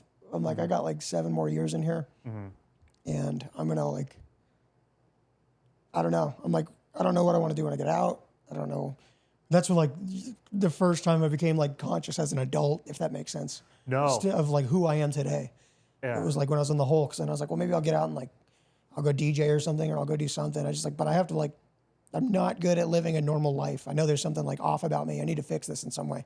But I couldn't identify it because it was like, it's not just like quit getting high. I'm like, oh yeah, getting high is fucking up my life. So I'm just gonna do better. It's like, I couldn't fix that. There was like something internally in me that I was like, not running from, but like coping with, or like something from like growing up. No one else's fault but my own.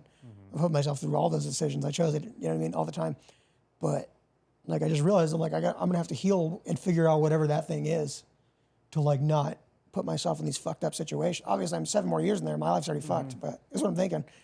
Like, I was like, I'm still gonna get out and do good. I'm not gonna let this place be my personality or whatever. But like, and then, yeah, I was in there for like 30 days or so, and then I finally got out of that. And they moved me to another yard. It was still another 3 yard, and then it was just like, okay, here's your chance to do better. And there was so much less drugs on that yard. There was so much less fights. And it was a better environment for me. I started smoking spice like a week after I got out, but like then even after like a week of that, I put it down. I was like, you know what, fucking, I don't need it. And I started working out with this guy named Andy or whatever, because he took me in and he's like, well, he's like, if you want to do better, just do better. And he's like, let's work out. And so I just started running with him all the time and doing pull-ups and CrossFit. And then I got moved to the other side of the yard, so we weren't together anymore. Because they were coming and like putting AC units on like the side of the yard I was on, and it was like close to medical, so they were trying to move all like the medical people to that side. And then whenever I moved to the other side, I kept working out and I was doing good. And yeah, I was there for like another 4 months or whatever, and I was in, I don't know, that's whenever I like started meeting the kind of people I would hang out with for the rest of the time I was in there. And who are those people? Like, they weren't fuck ups. They had their shit together more. They were more political, I guess. They're like more of the fellas on the yard. It's not even that people go in there and they're like, okay, I'm going to run shit. Like, you know what I mean? And it's not even, because you picture like the biggest, toughest guy is the one running everything, but it's not. It's the most charismatic and smartest, and like who has the most level head and like You know what I mean? Who's going to like be able to convince the most people that no, I am the one who fucking, you know what I mean? This is why you're wrong. Speaks with authority. You know what I mean? So it's kind of like being near those people. And then if you have like a level-headed mind or like a sense of justice at all, you always get put into these situations where you'll like see someone getting take advantage of in a small way, or like, so it'd be like those guys are always correcting those small things, or like putting the young white guys who are fucking up on heroin in check, or just like, and whenever it started hanging out with them more and getting their like mentalities, stuff like that. No, I mean, that's crazy. So I was like 23 at that time. Yeah, I mean, that's still wild that going into solitary, that one small moment, that's from, I mean, what we've talked It about. hurt my pride because I was like, dude, I can't leave here. Like, I fucking took the 10-year sentence, 11-year sentence to the fucking face. I can't like fucking leave now. They're all gonna fucking think I'm a bitch. But dude, I couldn't stay in that environment. And like you were saying, yeah, that was like a weird pivotal thing for me, like being alone with my thoughts and having to like completely face my mind every single day in there and like reflect, because there was no running away from it. There was no going and talking to other people to distract me. There was no other people's thoughts in my mind. It was just me. It was wild. I don't know. No, I mean, would you say, I mean, during, I guess in life in general, was that probably the biggest change? Because you, from what we were talking about, you kind of described like those early years as like, I didn't really give a fuck, Xanax, this, that, third. And then you said like, okay, this happened, and we're going to talk about what you're doing now and stuff, you know, a little later. But was that your kind of guiding moment? Yeah. Right? Absolutely. So now you're 23, you have 7 more years left to go. Yeah, give or take. You have a new group of people. It was like 6.5 or something, but. Yeah, so you have a new group of people that you're with, right? So what are you telling yourself to make sure you can get through this thing as clean as possible and avoid the mistakes that you made in that first 4 years? I'm just telling myself, I don't know. I was just like, I'm going to play sports. I'm going to like focus on working out. I'm just going to maybe develop a skill. Maybe I'll like, I tried to get like take college classes while I was in there, but I owed money to a college on the streets from when I was doing the pipe fitting stuff. I didn't even get to like take that semester of school because we're in between semesters. Like it was going into the second semester, and like, but they still did charge me for it. Like I had taken it. So I was trying to write to them and like get them to drop that money because they wouldn't let me take the Rio Salado classes unless I had that other thing paid, because they were like in like a. Okay. Yeah. So were you in contact with your family? Were they coming to visit you, and how often was that? Yeah, like when I first hit that yard, it was like I didn't have my visits because I had that dirty UA. So it was like 3 months no visits, another 3 months or 6 months behind glass. So it was like a 9-month punishment. And then whenever they could come see me, they would, and they would still talk to me on the phone all the time. Okay, got you. I guess how was your family kind of coping with everything, knowing you were going to be in there for? I mean, oh my God, it was really hard on my mom. Yeah, like devastated her. And she was like, "Oh, I'm so sorry. It's my fault." You know, it's not her fault, but like, because you know they had their problems when they were younger, and I was always exposed to it. And she was really hard on herself, and she would come see me like once every 3 months, 4 months or so. And then my dad, I don't know. He would talk to me on the phone. He'd be like, "Am I here working a little bit?" Like, the union was slow a little bit at that time. He was like traveling out of state and doing stuff. And my little sister, she was like 7 when I went in, and she was like 17 when I got out. So I was like, I would just like kind of watch her grow up at Visit. Yeah. You know what I mean? Every time I went there, she'd be like bigger. It was wild. And what years post the solitary confinement realization? What years is this? I got like 2016. Okay.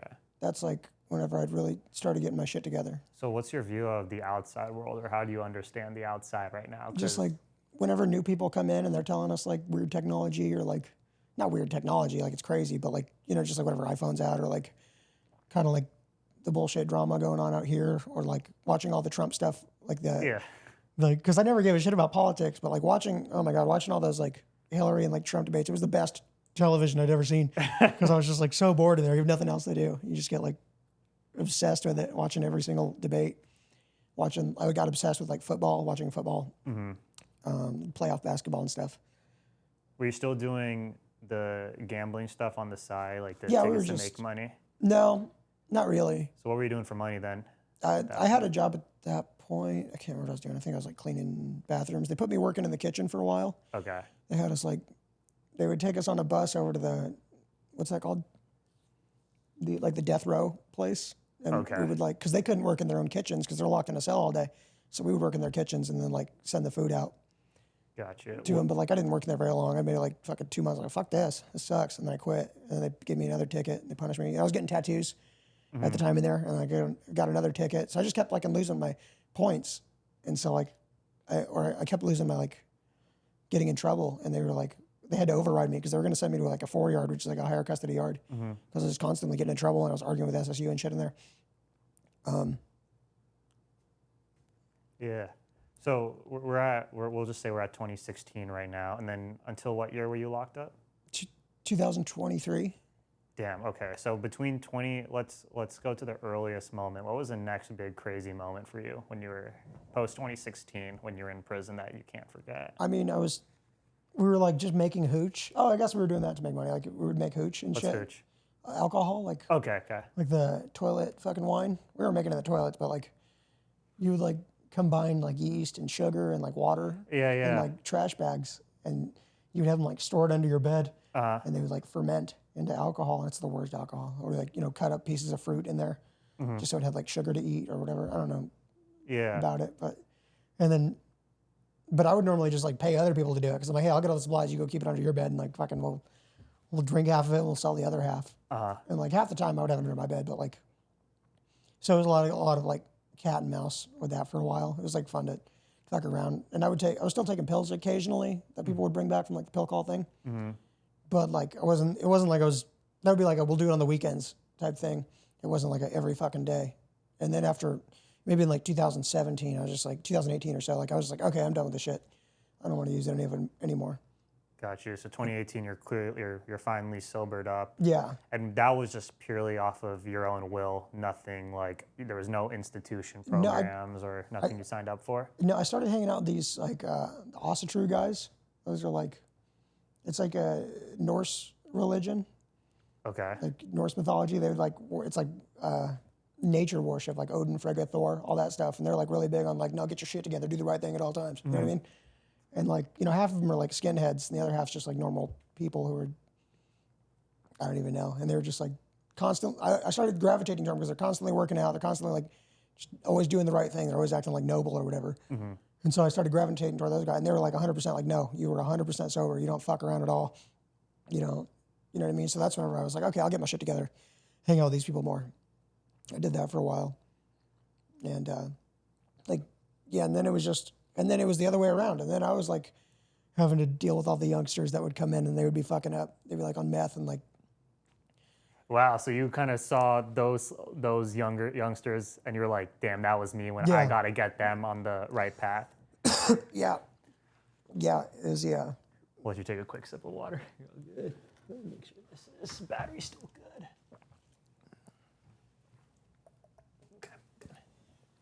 That'd been awful if that thing was not recording. That was funny. I heard like a little beep. I was like 90% came from your watch, but I was like, I know that has a plugged-in battery. But all right, a little break. By the way, this is going fucking great. By the way, I'm okay. So let's. All right, we're back. Okay, so you're 2018 now. Yeah. Oops. Okay, so it's 2018 now. You're about 5 years removed. Was there any like possibility that you can get your sentence reduced through like good behavior? I tried putting in for the, I don't remember what they call it, leniency or what they call it, like the commutation of sentence thing. I don't even remember what the thing was called. But like they were like, no, we're not going to give you an opportunity, like do your time. It's like that thing is only in place for like, you know what I mean, like rich people's kids or like political people's kids. If anyone even gets it, I don't even know if people get it. The clemency, that's what it was called. The clemency, yeah. Yeah, so it's just like you never make it past like the first or second phase on it. You get it, and then like the third one would be like it goes to the governor's desk, and they're like, yeah, fuck it, I'll sign off on it. And it's like, well, in my mind, I'm like, well, fuck it, you know what I mean? This amount of time for like, even all the people, like people would be getting like attempted murder, and they'd get like 6 years, and it's like, well, if I got 11, maybe I'll get some play with this, then I get fuck play. So I just like I've already accepted it in my mind, like I'm doing the rest of my time, and I was like, now it's just like don't get into like unnecessary fights to get like more time or like get in trouble.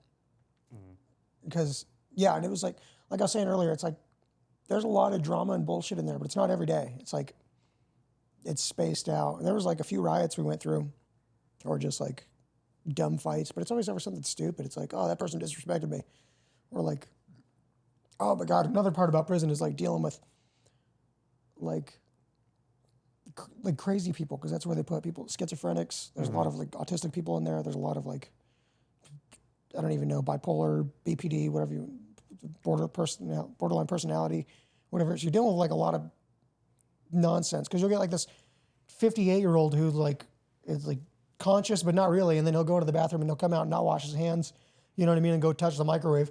And then the other races will be like, hey dude, go deal with that fucking dude. You can't be fucking going around touching shit, like all dirty hands, or like doing whatever, talking all crazy to people, like yelling the N-word out in the middle of the word because you fucking like all crazy. And it's like, but you're not gonna like let another race go and like deal with your own people, because they're not like, it's really racial in there. It's dumb, but it wasn't nearly as bad like as when I first went in. But it was so constantly just trying to like babysit grown men, I guess, or just like explain to them like, hey, you need to wash your hands after you use the restroom, and then they talk back to you and you gotta like smack them or something. Was there any confrontation where like the guy talked back to you and like, okay, this guy might actually fucking kill me? Like he is that crazy? A little bit, but not really. It's just like at that point, it's like you kind of have like your friend groups, and it's like if you're getting checked by the white people as a whole, like they're gonna deal with it. It's not like, oh, we sent someone to talk to you and like you dealt with them. It's like, no, we're gonna like send 4 people in on you if you're being like a problem, and like especially causing problems with other races, because it like can lead up to more. You know what I mean, like riots and shit. Yeah. So explain to me like what's happening during a prison riot as a prisoner, because you've talked about that a few times. So I got into a couple riots in county, and those were like race on race. So it'd be like fucking 6 people fighting like 15 people. Okay. Or it'd be like, you know what I mean? They'd be upset. They'd be like, this person fucked up and needs to do whatever. And then like 2 people would jump them. And if you see like 2 people jumping someone, you're like, ah, fuck it. You know what I mean? Everyone runs and starts swinging on each other. And the cops would come in and spray, and like you guys would be locked down. And like you guys would all get over it. You're grown men. You'd be like, okay, fuck it. Yeah. You know what I mean? Like the heads of the would get together and they'd talk about shit, or like be like, that fucking dude's got to go, whoever, you know what I mean? Or like, how can we figure this out? And then, but the other one, like the one in 2015, that was like against the cops, because it was like this cop or guard or whatever, he got into an argument with like this inmate. He was like a Muslim or something. He went out to like do the Ramadan meal or something. And like whenever he came back, he was like arguing with him, and then the cop sprayed him with pepper spray or whatever, and then started beating him up on the ground. And the other inmates saw it, and they're like, hey dude, what the fuck? You can't do that. And he kept hitting him or kicking him or doing whatever. And so they're like, all right, motherfucker, we're gonna get you. And then they just started breaking everything. Like the ceiling tiles, the fucking phones, the bath, like they started destroying everything, trying to get out of the pod to go get those cops. And they did too. They like kicked down the stalls in the bathrooms and used them as battering rams to open the like metal security doors. They just bashed through like the deadbolts and stuff. And they, because there was like 5 buildings on that yard, and like that was one of, they held that building down for like 12 hours. They wouldn't let the cops run back in there. They kept sending like the, I can't remember, the TSU or task, you know, whatever response team. They're like, they're usually other guards, but they're like trained to like deal with these prison riots. And they send them in with like, you know, the batons, and there's usually like, there's no live ammunition or nothing, but like the batons, and then non-lethal, like the beanbag rounds or the whatever, tasers and shit. And while that building went off, like the next day, 2 other buildings went off. And then the next day, our building and one other one went off. So like we'd all rolled our shit up because we're like, oh, we're gonna get moved to another yard, like, or something weird's gonna happen. And the cops came over and they had like hammers and they broke our windows when they realized we were rolling all our shit up. And they started chucking in these grenades. They were like the hornet's nest, the ones that shoot like little BBs out everywhere, the rubber balls. And then these like, I'm gonna call it CX canister. I don't know what, like the pepper spray, like tear gas shit. They were throwing those in the pod. And there's nowhere to go. You couldn't get out. And we didn't, it sucked, dude. It was like, if I could have pressed a button and like teleported out of there, I would have. I was like, oh, fuck this. I don't want to be a part of this. Yeah. Because those things just kept exploding everywhere. And like, it was so smoky in that pod, I couldn't breathe. You couldn't see the other end of the fucking thing. We're just like running around destroying everything. Well, okay, so you partaked in that. You're like, fuck it, let me destroy a couple. No, I wasn't even really doing anything in the pod at this time. Oh, so you just kind of hidden, or not hide, but you just kind of like, let me No, whenever those fucking grenades were going off, I slid under, I pulled a fucking locker in front of me. The fucking BBs were flying everywhere. They kept hitting me. They fucking, there was one point they threw a grenade thing in, and like, I didn't know the difference between the 2 types or whatever. I thought it was one of the, I was like, I want to pick this thing up and throw it out the window. Because I'm like, I don't want to like breathe this stuff in, because that's what the other people were doing, like throwing them back out at the cops. And so I went to go pick this thing up, and it turned out to be one of those hornet's nests, and like it exploded in my vision. And like, that thing would have blown my fucking finger out probably. So I'm so happy I didn't get to it in time. But like, it was just like a flash of orange. And I was like, ah, you know what I mean? It ran away. I couldn't see anything. I fucking slipped on a door that was like on the ground and ate shit, and things kept blowing up, and I just like rolled under a bed for a fucking second. All this things kept popping, and then we got up and we were trying to like kick the door down to get out of there because we couldn't breathe. Wow. And it was like a wild, I don't know, it was super surreal. I was like, what the fuck, dude? Yeah. Like, I was so new to it. And they finally got those doors open, and we ran out into the hallway, and then they started breaking into the bubble where the cop was. And like, I didn't know what to do. I was like, ah, fuck it. And I started jumping up and punching this fucking, like this, what are the fire alarm thing? Because it fucking was like screaming. Yeah. And trying to hit that fucking thing. It was like Mario trying to punch the fucking the block. They do that at ASU on the campuses there too. I don't know if you've seen those videos. No. They just hit them down for no fucking reason. So that's the Arizona in you. That was that's Arizona in you, dude. Yeah, that was my major contribution. That was it. It was fucking, it sucked ass. They were like, and then they made us, after that, after like 2 hours of that, it was just, I mean, like, it was probably only like the first 40 minutes. They were like throwing shit in or doing whatever. And then after that, it was like, okay, you guys done? You gonna surrender? And we're like, yeah, I guess so. And so what happens when everyone surrenders? they made us walk out of the building one by one, like, and there's already like 60 of those cops on the yard because they've been dealing with that thing for like 3 days. So like, you see like the lasers pointing from like the shotguns and stuff. And you're like, interlock your hands and walk backwards toward the fucking thing. And it was the 4th of July. So it was super hot. And they like grab you and they like throw you on the ground like you're resisting, and they like climb on top of you and they rip your shoes off. And then they put riot cuffs on you, just like big zip ties. And then they went and lined us up against like the fences on the ground. It was so fucking hot on the ground. And it was funny because they were putting like one person their head this way, the next person their feet would be over there and their head facing this way, like face down with the cuffs on. And like in front of me, like 3 feet in front of me on the other side of this fence, there was like an anthill. So I was just laying there trying to blow ants away from me for like, it was probably like 2 hours, but dude, it sucked ass. It was just like the worst case scenario of like, what the fuck are we doing? Where am I? I was so thirsty. Yeah. And we had to like sleep out there that night. They came and like rolled us over and like put the cuffs in the front after they got everyone like subdued and like knew people weren't going to do shit anymore. And then we had to like sleep on the basketball courts. And then the next morning they came and put us in the chapel, some of us, and they started just sending people off on a bus. We all thought we were going out of state because the prison was destroyed. There was no like using those rooms. Like everything was broken. Yeah. So I know that was probably the first time you saw, or not, sorry, that probably wasn't the first time you saw like a prisoner being mistreated. Right? Yeah. You probably saw that. I guess how common is that? And did It's it not happen very to you? common. It's like, so the cops, some of the guards are assholes, but they're not like, they just like, they make your life a little bit harder. You know what I mean? Like, hey, what time is it? Like, oh, well, you got somewhere to be? And it's just like, because you don't, like they can count, you know what I mean? Trying to like make a phone call or something. It's just small shit, or just like, I don't know. They weren't like abusing people like super bad. I would see like people like in the hole, if they were talking back too much, they would spray the mace in their fucking thing just to fuck up their breathing a little bit. Yeah. But it wasn't like, there wasn't like crazy abuse going on or nothing. Okay, gotcha. Not that I saw. Yeah, I mean, Shawshank Redemption, like I said. No, they weren't like. Yeah, it wasn't like people getting shot on the side by the. No. Yeah, okay. No, because there's so many cameras everywhere, and there's like. Yeah. The other cops are like, for the most part, like law-abiding citizens. They're going to hold each other accountable to an extent. Not, you know what I mean? Not like, there's obviously like the blue wall or whatever. They're going to look out for their own. Yeah. Or like this one dude hung himself in the hole, and like the sergeant was like coaching them what to tell the actual police that were investigating it. You know, like, okay, tell them you were coming to walk at this time, tell them this and that, the third. And it's like, ah, damn it. But like, you get it, and they're all looking out for themselves. And like, the dude killed himself. It's not like they did it. Yeah. But. Yeah, they just want to protect each other. Right. No, that makes sense. Okay, so you're pretty much like on a good path going forward. So let's go back to around.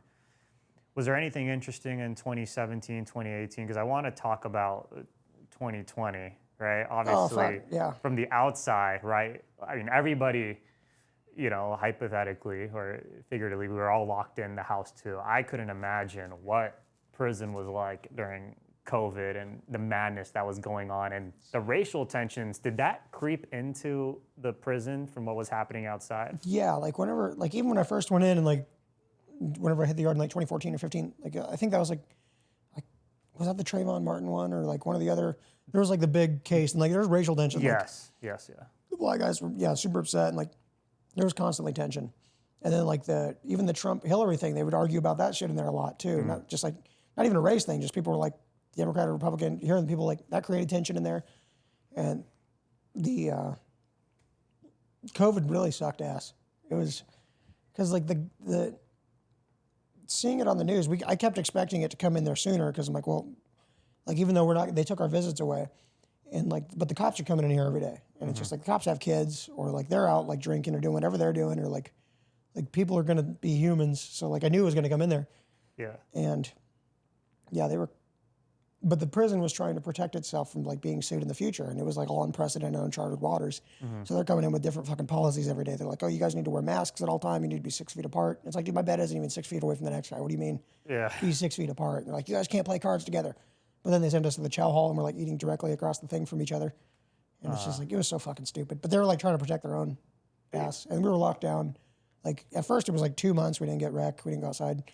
And then they'd give us rec like 2 hours a day. And that went on for like 3 years or like 2.5 years. We'd only get rec for like 2 hours a day. So the other 22 hours you're locked down in the room. So And it's exhausting being around people that much. Like even your own family or like being around humans that much fucking sucks. yeah. Was there anybody particular you hated the most when you were around so much? Like the crazy people that would get old, or just like, I don't know, there's always personalities you don't get along with in there. But it was wild because it was like at one point I was locked in a room with a dude for like 3 years. It took me like probably over 2 years to learn his name because everyone has their own cliques. We just don't talk. So you're still hanging out with kind of you remind me of the name, like the The religious Osseter guys. Yeah. Yeah, they were dumb. They were cool though. They were just.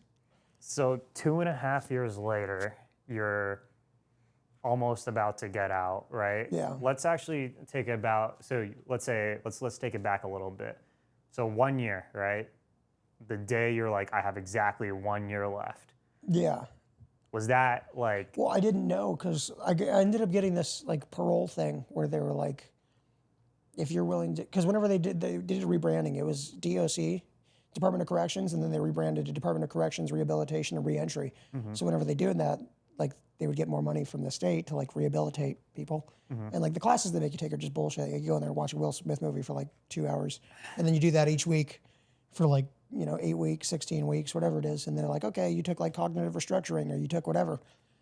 And it was nonsense, but they just have you do these classes. And that was one of the ones they added to it. I don't remember what it was, but it was like I got out and did this program. Well, you had to put in for it, and like if you just had like normal drug stuff and like whatever, they would let you do it. So I ended up getting out 3 months earlier than I thought I was going to get out. Okay. But I didn't find that out till I had like 6 months left. So I knew I was either going to do like a year left or like a 9 months or whatever. But So it was really hard though, like knowing I had that. They call it short time syndrome because you're just like you can't stop thinking about it, especially if you've done that much like that time.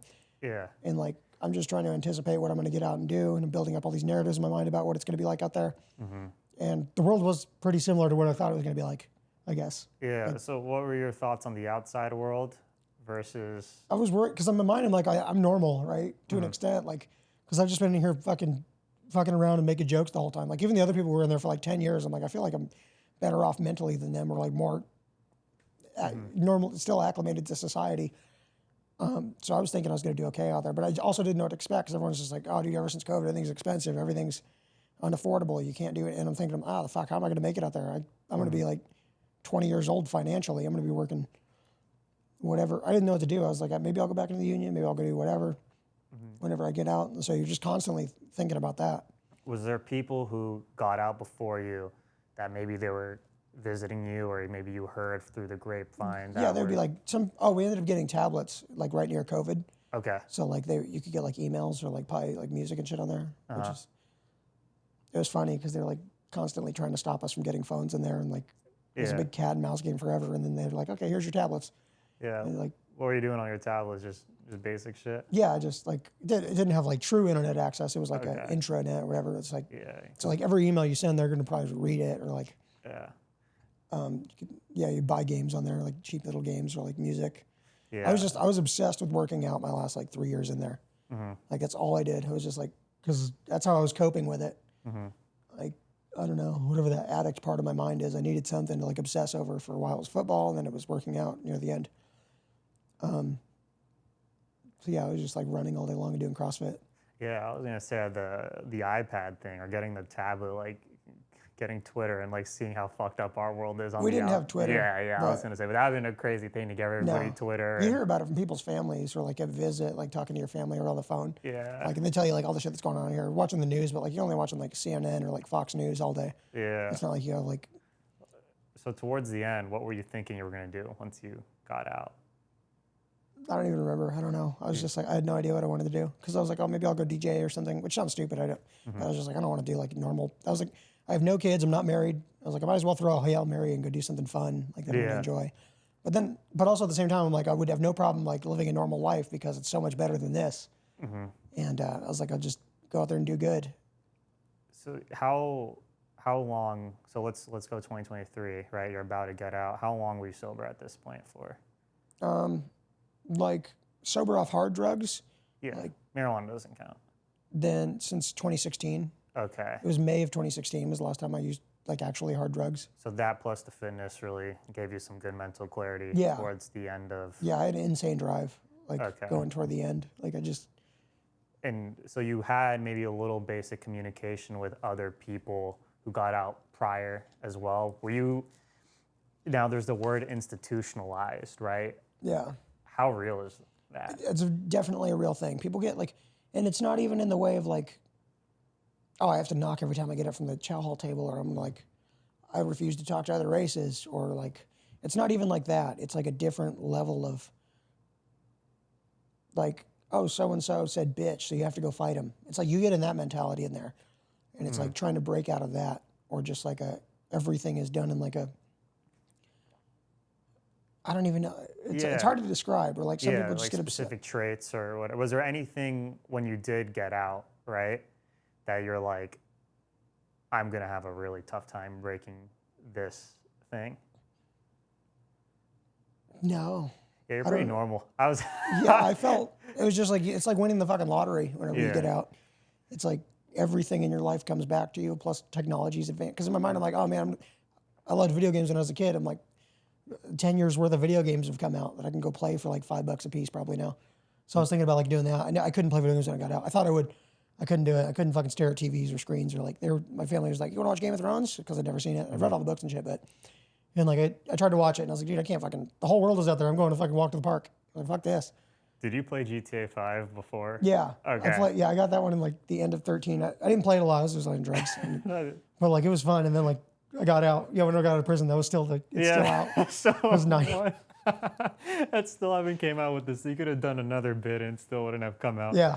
Okay, so one day before you're about to get released, right? What's the excitement? Dude, I'm just nervous. Like at this point, like even like leading up to it, I'm like, they're not gonna let me out. They're gonna like page to me for something else. Not that I have like any weird things hanging on with it, but I'm like, there's no way they're just gonna let me out. There's no way it's that simple. You can just go back into the world. Yeah. Because like, I don't know. I was super nervous. So what is that process? Like, how does the prison help you? How do they not help you? What do you require your family? You to have help like you with? 250. They give you $250. I mean, they take it off your, like through all your jobs. They're like taking that money away, and it only goes up to $250. They call it your gate fee or something. So they give you $250, and then they just. That's it. Then yeah, they drop you off to your people from a van to your like whoever's picking you up, or off at the bus station to like do whatever you're doing. But like they're like, okay, you have like 48 hours to go report to your probation officer, and then that's it. You're out. $250. Yeah. Dude, that's like nothing now. No, it's like you can't do anything with it. It's like 3 Uber rides nowadays, dude. You got. So who picked you up? Was it my stepmom and my dad? Okay? They drove down there. I was back in Douglas at that point. What was the emotions like? Oh my God. Well, my stepmom was crying. I was just like, yeah, that's tight. And I was like, I couldn't believe it. And they were like, we got some clothes for you, and like shoes if you want to switch out of like the prison, whatever clothes they gave you to get out with. And yeah, it blew my mind. And I was just, everything's new and exciting and happy. And I carry that like gratefulness with me every day. Yeah. Of like all the small stuff. I'm still like, I mean, I'm back into like the swing of things out here, and I'm just like, oh, woe is me too, of like the normal life, like the grind and stuff. But at the same time, there's like, I am still grateful for a lot of small things. And then, we went out to eat on the way back. It's like a 4-hour drive down there, 5-hour, whatever.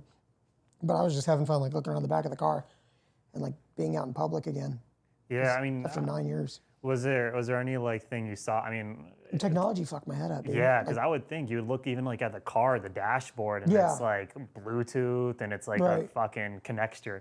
I guess what was the Like I'd never seen like QR codes. I don't remember them being a thing before I got locked up, and like wireless headphones. Those blew my mind. yeah Or like being able to set something down and charge it. Like it fucked my head up. Everything, like every store I went into was like, well, the prices of things was like, holy fuck. Just like fast food and everything, just seeing that. yeah It was like wild.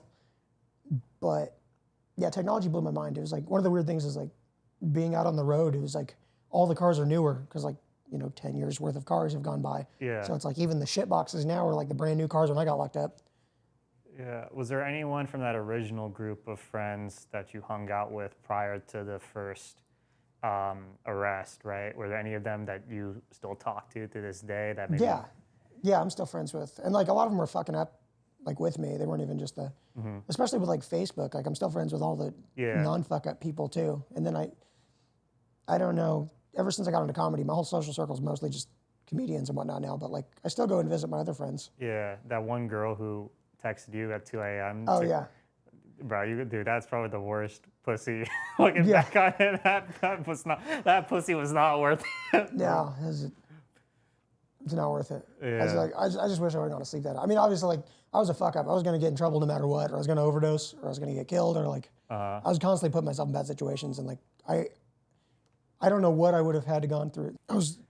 If anybody's here till this point, camera cut off. I actually think there will be people listening till this point. We're an hour 50 in. I do actually believe so. Now, okay, so you're out of prison. You're adjusting to the whole entire world and everything's changing. So your first thought is like, okay, maybe I'll just go try to be a DJ. No, like I was just thinking that's like gonna be like a for fun thing because I'm like I didn't know if I wanted like a just normal career to invest into. I was like I just want to go like kind of like see the world, or I didn't know what I wanted to do yet, but I just knew I wanted to do something. I had no idea what, but I was also like, I don't know. That was one part of my mind. The other part of my mind was like, maybe I will find something I like doing, and like I'd be completely fine with living in like a 1-bedroom apartment and just having a normal life because like it's not prison. And so why did you do stand up then? so whenever I got out, I'll take the long version on this. Whenever I got out, I was living with my parents, and I didn't know what to do. And like I was just working normal jobs like windows and doors. I did concrete. I was doing concrete for a while. I was just like a laborer. It paid well, but like it was like the roughest. It was in the middle of summer in Arizona too. So I was in great shape because of prison, but it was just like I was like, I don't want to do this forever. Yeah. And then I'd met this girl, and we were like kind of off and on. And then whenever that fell apart, like all my momentum, I'd been out of prison. I got out in May. That was in like December that kind of fell apart. And that's when my like momentum from prison wore off a little bit, like the rose-colored glasses, whatever, where everything's like, I was still happy to be out, obviously, but it was just like, I just threw the shovel down one day. I was at work. I was like, dude, I don't want to fucking do this anymore. This sucks. I'm like, I don't want to do this with my fucking life. And it like, my mind was weird because I'm just like, God, I feel like nothing's changed since like before I went to prison. It's just gonna be the same bullshit. Yeah. Not that with drugs and stuff, but like, I was like, I need something else. I want to go do anything else. And like, I went into this crazy depression. And like, that was the first time in my life I was ever depressed. Like, I thought I was depressed in prison or like waiting to get sentenced, but like, I was just sad or I was bummed out or whatever. But like, this was like my body shut down. I had no motivation. I couldn't like, I lost weight. I was like, I quit working out. I was going to like a CrossFit gym when I got out. I quit doing all that. And I just started doing like GoPuff, like the delivery stuff. Yeah, and I couldn't sleep at night. I was up until like 3 in the morning, 4 in the morning, just like driving around doing delivery stuff. It was fun to me still. And like, I was like, just, going through the dating apps, going and like dating random chicks. It's just like, normal women don't want to date a 30-year-old who lives with their parents that just got out of prison for 10 years. And the kind of women who do want to like date that, I shouldn't be dating. Yeah. And they're not good for me. Or like, so women, women would sleep with me, they don't want like actual relationships, but I'm like, I don't want that. I just want like, and then like, I didn't know what to do. And I was just all depressed. And then I was hanging out with one of my buddies, and he offered me mushrooms, like the microdose. He's like, gonna do some things, it'll help your depression or whatever. I was like, yeah, whatever, fuck it, let me try it. And then I watched that Cat Williams interview with Shannon Sharp as I was on the mushrooms. And I saw him like standing up against the Illuminati or whatever, kind of like calling out on the bullshit. And in my mind, I was like, man, I can't let this dude stand alone. I was like, maybe I'll go do comedy. was like, maybe I'll get into stand-up and go do whatever. I don't know, like go fight all the evil nonsense in the world of like or like at least like the principalities that I don't agree with. And I Googled stand-up comedy classes because I'd be pacing around in my room talking to myself in the middle of the night, like how I was coping with stuff. And then JP's Comedy Club said they ran classes. And so I was like, fuck it, maybe I'll sign up for one of these classes. And I almost didn't do it because I was like, I'd already paid the money to like go and show up. And I was like, I don't know if I should go do it. And I was just, I thought about killing myself for a while there, like out of prison. Like it's not even, not even like I don't even know. Not because like the girl really, I was just like, dude, I don't know what I'm doing with my life. And like, I don't think I'm going to like be able to adjust anywhere or like do good. And I was just like, it was just weird. I was just in this crazy depression where everything was meaningless. And so I was like, yeah, fuck it. I'll try to go do stand-up comedy or whatever. Because like I've always loved humor. I've always been somewhat funny to an extent. And I went to class there. And it was just fun joking around with everybody, or like kind of everyone there was a fuck up to an extent, or not a fuck up, but you know what I mean? Everyone there was like dealing with something in a type of way. And I seemed to have a knack for it or something, or I just was happy in the environment. So I came back to class like the next week or 2 weeks later, or whatever it was. And then I kept trying. And then ever since then, I've just kept doing it. Kept doing it. And that's the thing, you want to just kind of keep going. That's what keeps you sane. And That's what I don't do good if I don't get out to like an open mic or like get booked on a show. If I'm not out in the comedy world or like doing something for like 5 days, 6 days, I start going through it. Yeah. I was going through these like, they were like manic episodes or something. Yeah. It's like they would hit me every like 1 to 3 months, and like I just can't sleep, I can't eat, I can't do whatever, and it's just like I'll sabotage my life in some way. Like I've had probably like 15 or 16 jobs since I got out of prison, or like, and they're always like shitty places that are like, you're a felon that walked in to interview. Fuck yeah, we'll hire you. You know what I mean? Yeah. So it's like, it's never a good environment. It's just revolving doors of like small paying jobs. But I'm like, I don't give a shit. As long as I can do comedy at night, I don't care. Yeah. So, I mean, I think every single comic's like that. They have their job. They're like, yeah, let me just get through this fucking shit. Yeah. And then you go hit the stage and you're like, damn, I feel a lot. And that's like, it was weird because like, I don't know, like people were really supportive in that environment toward me. Or like, you know what I mean? They just people, it was like the first time in my life I ever had value or like was good at something, like slightly good at something. And so I was just like, it was weird to me. And like, I've accepted I don't know, just making people laugh is so rewarding. Like, never mind like fame, money, any of that shit. I'm just like being able to go up there and talk about, or like make people laugh and take their mind off their problems for a little while. So it does something for me. Like, it makes me so happy. When you brought out your family and friends for the first time, so what was that nervousness like? I didn't know anything about how stand-up comedy worked. I was just going to the classes on like Saturdays, and it would be like, you go up in front of like 6 other comics, and they'd sit there and take notes on your set, and like you kind of run jokes. And so I just wrote one-liners mostly, and then they said there's like the showcase that they do once a month. It's like a competition. I didn't know anything about it. I didn't know how comedy worked. I went and watched a show there once or twice to like kind of like see. That was my first time ever watching stand-up comedy in person. Yeah. Was on the weekend shows. And so I signed up for the contest, and like I'd never done an open mic. I'd never done anywhere outside of the club. I didn't know how it worked. And then like, I did not realize I had a fear of public speaking, and I invited like my family out. So I probably had like 5 people, maybe like my parents. I don't know. My parents and maybe my brother came out. I don't know who was at the first one, but it was like probably like 4 or 5 people I knew. And I was like throwing up that morning because I was like nervous about going on stage. I didn't realize I had a fear of public speaking like till that day. And then just like pacing in the green room and like hearing everyone else talk. And then I was kind of like trying to watch other people's sets from the other comics. And I was like, holy shit, I don't know if this is gonna be rough.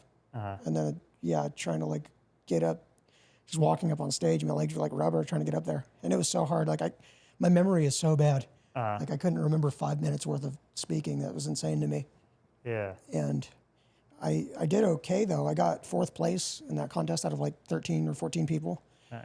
And I was like, okay, maybe I can do this. And then like I went to class some more and then I went up the next month, and I ended up winning fucking 1st place. Yeah. That was my 2nd time on stage ever. Like I just got lucky. I was just good at writing. How many more people? I had 8 people there that night. Nice. And like Because I didn't know. I was like, I don't know if I'm shitting the bed. I don't know if I'm doing terrible, but I was like, I got laughs, so maybe I'll try again. Yeah, what was what were your friends' feedback?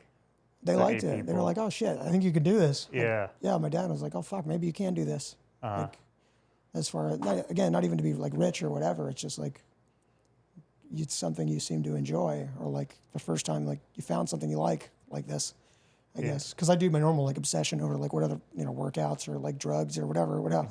But like, yeah, and then this was kind of like that, and yeah, people were just very supportive of me in the scene, like the other comics and like JP especially.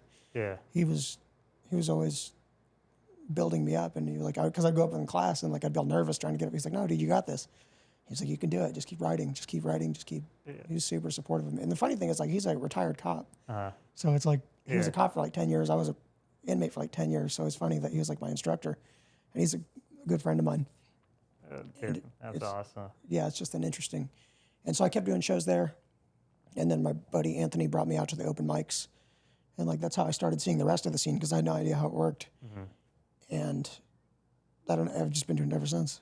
Yeah, and then at the open mic is where everyone's pride goes down the dumps when you're just talking to nobody in the crowd. Yeah, I I still have fun at them. No, they're fun. It's honestly, we don't need to get into the intricacies of open mic comedy because that will derail a really good conversation. But yeah, I mean, it's still, you still go there just to kick shit and have fun, so, and whatnot. And yeah, I was still going job to job for a while. And like, the weird thing is like, it wasn't whenever I was in prison and everything was like miserable. It was like whenever I got out and things started going my way. And like, I met this girl. I went to watch Aziz Ansari. And shout out Aziz, yeah. Yeah, it was cool. It's at the Celebrity Theater. And then whenever we were outside of it, I was standing there talking with a group of comics. And then this girl walked up to me out of nowhere, and she's like, hey, I think you're cute. Do you have a girlfriend? I said, no. And she's like, well, do you want to exchange numbers? And I was like, oh, yeah, fuck yeah. And then I've been dating her ever since. And she's wonderful. Yeah. She's like the normal thing in my life that like keeps me like completely normal. She's great. But it was like at that point when everything in my life was going good is whenever I was like, okay, maybe there actually is a God, like a real God. Yeah. And I was like, maybe things are going good. And then I became like, I just switched over. Like, I was going through like one of my manic episodes, and I took off my hammer and I was like, okay, I went and bought a Bible. And I got like annoyingly Christian. You know what I mean?